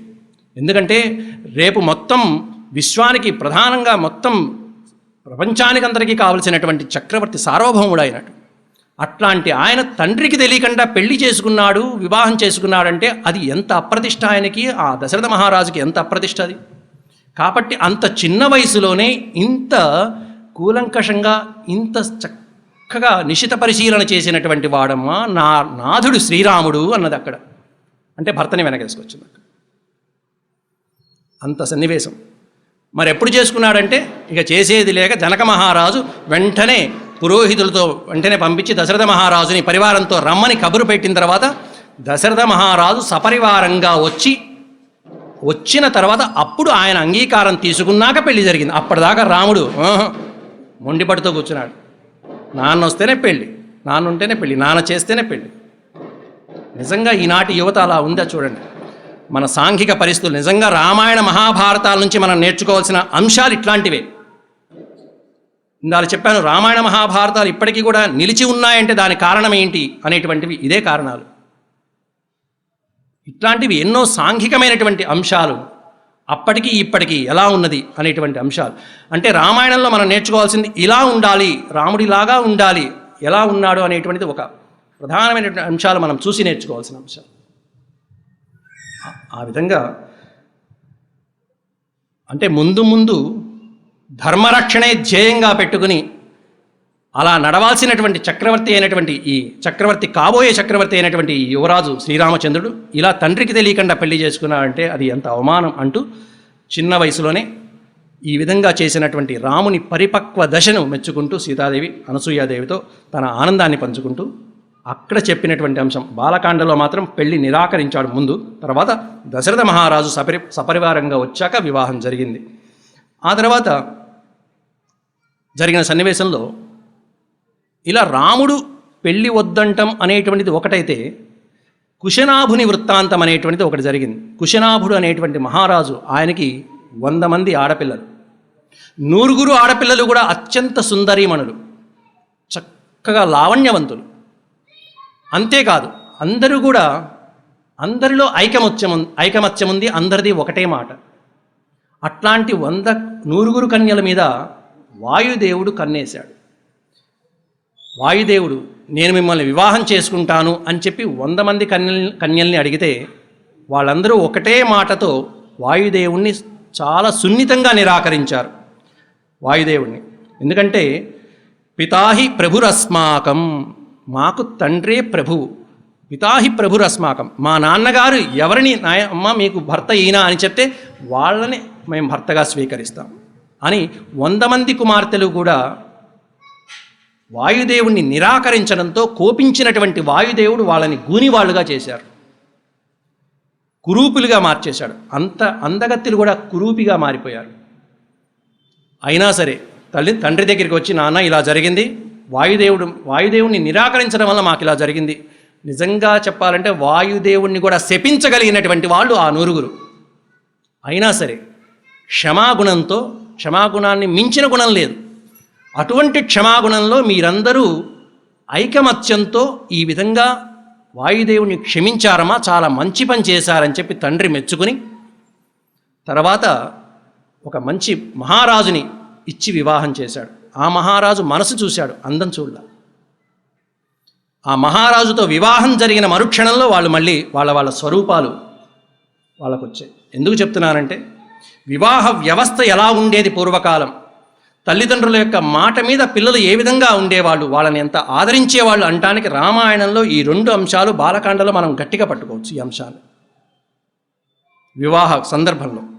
ఇక అక్కడ ఆ తర్వాత బాలకాండలోనే చివరిలో వివాహం జరిగింది. చక్కటి ముహూర్తంలో, పెద్దలు నిశ్చయించినటువంటి ముహూర్తంలోనే వివాహం అంగరంగ వైభవంగా జరిగింది. సీతారాముల వివాహం, అలాగే జనకుని కూతురు ఊర్మిళతో లక్ష్మణునికి ఇచ్చి వివాహం, అలాగే జనకుని సోదరుడున్నాడు, ఆ సోదరుని యొక్క కూతుళ్ళు మాండవి శృతకీర్తి, వాళ్ళనిచ్చి భరత శత్రుఘ్నుల యొక్క వివాహం, మొత్తం 4 యొక్క వివాహం కన్నుల పండగగా అంగరంగ వైభవంగా సాగింది. బాలకాండలోనే చివరి అధ్యాయంలో రాముడు ఓ మాట అంటాడు, సీత అంటే నాకు చాలా ఇష్టం అన్నాడు. అక్కడే ఉన్న పెళ్ళొద్దని పేచీ పెట్టినటువంటి మహానుభావుడు సీత అంటే నాకు చాలా ఇష్టమని ఒక శ్లోకంలో చెప్పాడు. ప్రియాతు సీత రామస్య దారా పితృకృత ఇతి. ఇది ప్రధానమైన అంశం, అందుకని ఈ శ్లోకం చెప్తున్నా. ప్రియాతు సీత రామస్య, రాముడికి సీతా ప్రియస్య, చాలా ప్రియమైనటువంటి. ఎందుకయ్యా అంటే పితృకృత ఇది, ఈ వివాహం మా నాన్న జరిపించాడు, తండ్రి జరిపించినటువంటి వివాహం కాబట్టి నాకు చాలా ఇష్టం. అంటే తండ్రికి ఇష్టమైతే నాకు ఇష్టం, తండ్రి ఆజ్ఞ ఏదైతే అది. మొన్న ఏదో సినిమా కూడా వచ్చింది, ఆ సినిమాలో కూడా హీరోకి ఒక నైజం ఏంటంటే, సినిమాని ప్రస్తావిస్తున్నందుకు ఏమనుకోకండి, దాంట్లో కూడా హీరో రామే, అతని పేరు కూడా. దాంట్లో హీరోకు ఉన్నటువంటి లక్షణం ఏంటంటే, తండ్రి అంటే విపరీతమైనటువంటి పిచ్చి, భక్తి. తల్లిదండ్రులకి ఈ అమ్మాయి నచ్చింది, తల్లిదండ్రులు ఇద్దరు ఈ అమ్మాయి చాలా మంచి గుణవతి అని చెప్పి అనుకోవటం విని ఆ అమ్మాయిని ఇష్టపడి పెళ్లి చేసుకుంటాడు కావాలని. ఎందుకంటే తల్లిదండ్రులకు నచ్చింది, తల్లిదండ్రులకి ఇష్టమైంది కాబట్టి. ఎందుకు సినిమాలు చూస్తూ ఉండాలి, అప్డేట్ అవుతూ ఉండాలి. ఎందుకు చెప్తున్నానంటే తల్లిదండ్రుల యొక్క ప్రాధాన్యత అంత ఉంటుంది. వాళ్ళ యొక్క ఆశీస్సులు, వాళ్ళ ఆశీర్వచనాలు, బంధువుల యొక్క ఆత్మీయ అనురాగాలు, ఇవన్నీ కూడా ఆ బంధుత్వాలు అనేటువంటి పూర్వకాలంలో ఏ విధంగా ఉండేవి అనేటువంటిది రాముడు చివరికి సీత అంటే నాకు చాలా ఇష్టం, నాకు ప్రాణం అని దేనికి వంక చెప్పాడంటే ఏ కారణం కాదు, నిజంగా వివాహం చేసుకునేది ప్రజాయై గృహమేధినాం, సంతానం కోసం గృహం. ప్రజ అంటే సంతానము సంస్కృతంలో. వివాహం చేసుకునేది సంతానం కనటం కోసం. కాబట్టి ఇక్కడ రాముడు నాకు సీత అంటే చాలా ఇష్టం, ఎందుకంటే పితృకృత ఇది, నాకు ఈ వివాహం తండ్రి చేశాడు కాబట్టి. చిన్నప్పటి నుంచి రాముడికి తండ్రి అంటే విపరీతమైన ఇష్టం. పితృవాక్య పాలకుడు. ఇంకా మీకు చెప్పాలంటే చిన్న వయసులో రాముడు ఎక్కువగా ఎక్కువగా కైకేయీదేవి మందిరానికి పరిగెత్తేవాడు. కౌసల్య మందిరానికి కాదు, కైకేయీ మందిరానికి పరిగెత్తేవాడు. ఎందుకంటే 2 కారణాలు. ఒకటి ఏంటంటే దశరథ మహారాజుకు ఉన్నటువంటి భార్యలలో కైకేయి అంటే బాగా ఇష్టం దశరథుడికి. కాబట్టి దశరథ మహారాజు ఎక్కువగా కైకేయీ మందిరానికి వెళ్తూ ఉంటాడు. కాబట్టి దశరథుడికి ఇష్టమైనటువంటి వాళ్ళు కైకేయి, శ్రీరామచంద్ర ప్రభు, వీళ్ళిద్దరే. కాబట్టి తండ్రి అక్కడ ఉంటాడు. కాబట్టి నా తండ్రిని సంతోషపెట్టాలి, కాబట్టి సంతోషపెట్టడం నా బాధ్యత, కాబట్టి నాన్న ఎక్కడ ఉంటే నేను అక్కడికి వెళ్ళాలి. కాబట్టి చిన్న వయసులోనే ఆ విషయాన్ని ఆలోచించి మరీ తండ్రిని ఆనందపెట్టినటువంటి మహానుభావుడు శ్రీరామచంద్రుడు, అంత చిన్న వయసులో కూడా. అందువల్ల కైకేయీ మందిరానికి పరిగెడుతూ ఉండేవాడు. నాన్న అక్కడ ఉంటాడు, నాన్నకి నన్ను చూస్తే ఆనందం కలుగుతుంది, ఆనందం చాలు అని తండ్రికి ఆనందం కలిగించడం కోసం ఆ మందిరానికి వెళ్తూ ఉండేవాడు. అంతేకాదు, కైకేయి కూడా రాముడు ఎప్పుడు వస్తాడా అని ఎదురు చూసేది. ఆవిడ అలాంటిదే. కైకేయి కూడా చిన్నప్పుడు రాముడు అంటే చాలా ఇష్టం. చిన్నప్పుడు కాదండి, మందర ఎంత పిచ్చి పుల్లలు మధ్యలో ఎంత అగ్గి పుల్లలు పెట్టినా కూడా, తప్పుడు మాటలు మాట్లాడినా కూడా నాకు రాముడు కన్నబిడ్డతో సమానం అని చెప్పి మందరికి చెప్పినటువంటి దేవి కైకేయి దేవి. రాముడు అంటే నాకు చాలా ప్రాణంతో సమానం అలా పెంచింది. ఇంకా చెప్పాలంటే రాముడికి యుద్ధ విద్యలు కూడా నేర్పినటువంటి మహా సాధ్వి, పరమ వీరవనిత ఈ కైకేయి దేవి. వశిష్ఠుల వారు నేర్పించారు. చిన్నప్పుడు బాణం పట్టుకోవడం ఎలాగో నేర్పించిన తల్లి కూడా ఈవిడే, గురువుగారు. ఇది ఒక రకం. ఇంకొకటి ప్రధానమైన అంశం మీకు తెలిసిందే. ఎందుకంటే కైకేయీదేవి వలనే నేను విడిపోవాలి. ముందు ఏ విధమైనటువంటి అనుబంధం కలుగుతుందో ఆ కారణాలు అనేటువంటి ముందు మనకి రేపు చెప్పుకోబోయే అయోధ్యాకాండలో మనం వాటిని అన్నింటినీ ప్రస్తావిస్తాం. ప్రధానమైనటువంటి అయోధ్యాకాండలో ప్రధానమైనటువంటి పాత్ర కైకేయీ. ఆవిడ గురించి మనం సవిస్తరంగా తెలుసుకుందాం. దాంట్లో ఇక్కడ మనకి ఎప్పుడైతే కన్యాదానం జరిగిందో, వివాహం ముహూర్తం అయిపోయిందో, జనకుడు కన్యాదానం చేసి కాళ్ళు కడిగి ఒక మాట అన్నాడు రాముడితో, నాయన సీతని ఇస్తున్నాను గ్రహించు అంటూ, పతివ్రత మహాభాగా ఛాయేవానుగత సదా ఇత్యుక్త్వా ప్రాక్షిపద్రాజా మంత్రపూతం జలం తథా. మంత్రపూతమైనటువంటి జలాన్ని అలా విడిచిపెట్టాడు, అంతే. కన్యాదానం మంత్రపూతం, మంత్రములతో చెప్తున్నటువంటి ఆ జలాన్ని, ఇదిగో సీతను విడిచిపెడుతున్నానయ్యా, ఇదిగో నీకు ఇస్తున్నాను, కన్యాదానం చేస్తున్నాను. పతివ్రత మహాభాగా, ఈవిడ పతివ్రత, పతివ్రతలాగా నిన్ను అనుసరిస్తుంది. ఎలా అనుసరిస్తుంది? ఛాయేవ అనుగత సదా, ఛాయా ఇవ. ఛాయ అంటే మనకు తెలిసిన భాషలో నీడ, నీడ వలె నిన్ను అనుసరిస్తుందయ్యా. ఇత్యుక్త్వా అని చెప్పి ఆ కన్యాదాన జలాన్ని విడిచిపెట్టాడు జనక మహారాజు. విడిచిపెట్టినప్పుడు ఇక్కడ ఈ శ్లోకంలో ఛాయ అనే పదానికి, ఛాయ నీడలాగా నిన్ను అనుసరిస్తుంది. ఏమిటి నీడ అంటే, నీవు ముందు చేయబోయే వనవాస దీక్ష ఏదైతే ఉంటుందో ఆ వనవాస దీక్షలో కూడా నీ వెంట నీడలాగా వస్తుంది నాయన అనే అంతరార్థాన్ని ఇక్కడే వాల్మీకి మహర్షి బిగించేశాడు.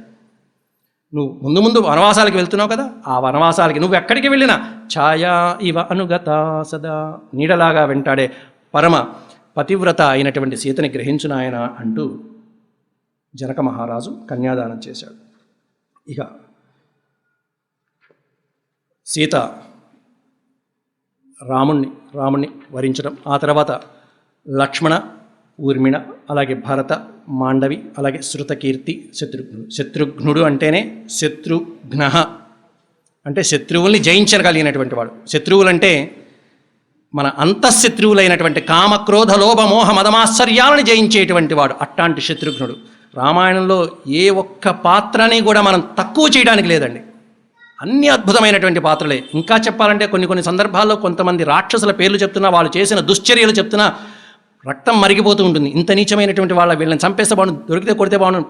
మా నాయనమ్మ గారు ఉన్నారు, వాళ్ళ పాత్ర ఎక్కడొచ్చినా చీ వెధవ ఇట్లా చేశాడు, చీ వెధవ ఇట్లా చేశాడు, ఈ విధంగా తిట్లేస్తుంది. కానీ రామాయణంలో ఏ ఒక్క పాత్రని కూడా మనం ఏమాత్రం కించపరచడానికి కూడా వీల్లేదు. అన్నీ కూడా కావాలని రాముని యొక్క మహత్తు ఓ పక్కన, రావణాసుడికి తెలియదు ఏంటి, రావణాసుడిని కూడా మనం నిందించలేం. రావణ బ్రహ్మ, వేదాలకే అర్థాలు రాసిన మహానుభావుడు, నిందించడానికి లేదు. కావాలని ఆయనకి తెలియంది లేదు, భూత భవిష్యత్ వర్తమాన కాలాలన్నీ తెలుసు. అట్లా ప్రతి పాత్ర అట్లాగే ఉంటుంది. అంత గొప్పవాళ్ళు వీళ్ళందరూ కూడా. ఆ విధంగా వాళ్ళ నలుగురు వివాహం చేసుకుని అక్కడి నుంచి అయోధ్యాపురానికి బయలుదేరారు. తిరిగి మిథిలానగరం నుండి అయోధ్యాపురానికి బయలుదేరుతుంటే కరెక్ట్గా ఆ సందర్భంలోనే అడుగుపెట్టాడు పరశురాముడు. పరశురాముడు వచ్చాడు. వచ్చి, రామా, శివధనస్సునే విరుస్తావా? అంతటి అహంకారం అని ఎప్పుడైతే ఆ జామదగ్ని అడుగుపెట్టాడో పరశురాముడు, జమదగ్ని మహర్షి కుమారుడు జామదగ్ని పరశురాముడు అడుగుపెట్టాడో వెనకాల ఉన్న వశిష్ఠుల వారు దశరథుడు కూడా కాస్త కంగారు పడ్డారు. ఎందుకంటే క్షత్రియ వంశాలని 21 మార్లు అల్లకల్లోలం చేసి మొత్తం వాళ్ళ రక్తపు మడుగుతో సమంతక పంచకం అనే 5 చెరువులు నింపినటువంటి మహా క్షత్రియ వినాశకుడైనటువంటి వాడు ఈ భార్గవరాముడు పరశురాముడు. అట్లాంటి పరశురాముడు ఉక్రోషంగా పరశు అనేటువంటి ఆయుధాన్ని తీసుకుని, ధనస్సు తీసుకుని, వైష్ణవ చాపాన్ని తీసుకుని వస్తున్నాడు. అక్కడ వైష్ణవ ధనస్సుని తీసుకుని. పరశు అంటే గొడ్డలి పేరు, శివుని యొక్క గొడ్డలి పేరు పరశు. తపస్సు చేసి సంపాదించాడు ఆయన భార్గవరాముడికి. అప్పటి నుంచి పరశురాముడు అనే పేరు వచ్చింది.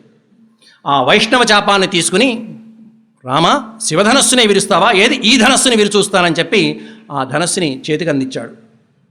ఆ చేతికి అందించినప్పుడే చాలా సునాయాసంగా ఆ చాపాన్ని పట్టుకుని ఆ ధనస్సుని తీసుకుంటూనే ఓ పక్కన అలా స్పర్శతో కరెంట్ మొత్తం అలా చాపాన్ని, ఆ ధనస్సుని తీసుకుంటూనే ఓ పక్కన పరశురాముడిలో ఉన్నటువంటి దివ్యత్వాన్ని, ఆయన శక్తిని, ఆయన తపోశక్తిని, ఆయన అవతార శక్తిని కూడా రాముడు గ్రహించేశాడు. ఓ పక్కన ఇందాక చెప్పుకున్నాం, 3 రాముల్లో పరశురాముడు.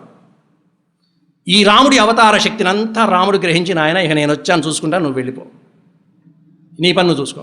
అంతకుముందే కశ్యప మహర్షికి తన రాజ్యాన్నంతా మొత్తం శక్తినంతా ధారపోసి వనవాస జీవితం చేసుకుంటూ ఉన్నటువంటి పరశురాముడు కేవలం పని పెట్టుకుని మరీ వచ్చాడు ఇక్కడ. ఎందుకంటే రాముణ్ణి కోపంతో ఏదో ఏం చేస్తావు చూద్దామని కాదు, ఆయనకి సరి అయిన సమయంలో ఏది ఇవ్వాలో అది ఇస్తున్నారు అక్కడ, అంతే. అక్కడ వైష్ణవ చాపం ఇప్పుడు ఇవ్వాలి. ఈ చాపంతో ఇక ముందు నడవాల్సిన కథాభాగం అంతా నడవాలి. అంతేగాని పుట్టడంతోనే ఆయనకు వైష్ణవ చాపాలు రావు. కాబట్టి ఏ సమయంలో ఏది, ఎవరు, ఏ మహర్షి ఎక్కడ ఏది ఇవ్వాలో అలా ఇస్తూ చక్కగా ఆలోచన ప్రకారం, పథకం ప్రకారం నడిపారు రామాయణ కథాభాగాల్ని. ఎప్పుడైతే పరశురాముడు అది ఇచ్చారో ఆ తర్వాత చివరిగా భరతుడు, శత్రుఘ్నుడు వీళ్ళిద్దరూ తన మేనమామ అయినటువంటి యుధాజిత్తు, కేకయ రాజ్యాన్ని పరిపాలిస్తున్నటువంటి యువరాజు యుధాజిత్, ఆ కేకయ రాజు, నాయన భరతుడిని తీసుకురా, భరతుడు మేనల్లుడు యుధాజిత్తుకి, భరతుడిని ఒకసారి తీసుకురామని చెప్పి పంపిస్తే వివాహానికి వచ్చాడు యుధాజిత్తు. వివాహానికి హాజరై అక్కడి నుంచి భరతుణ్ణి కేకయ రాజ్యానికి తీసుకువెళ్ళటానికి వచ్చాడు. అక్కడి నుంచి శత్రుఘ్నుడు కూడా, భరతుడు ఎక్కడుంటే శత్రుఘ్నుడు అక్కడే, ఆనందంగా శత్రుఘ్నుడు కూడా వెళ్ళాడు. వాళ్ళిద్దరూ కలిసి కేకయ రాజ్యానికి వెళ్ళే సన్నివేశం దాకా శ్రీమద్ రామాయణంలో బాలకాండ ఘట్టం పరిసమాప్తి అవుతుంది. శ్రీరామ రామ రామేతి రమే రామే మనోరమే సహస్రనామ తత్తుల్యం రామనామ వరాననే.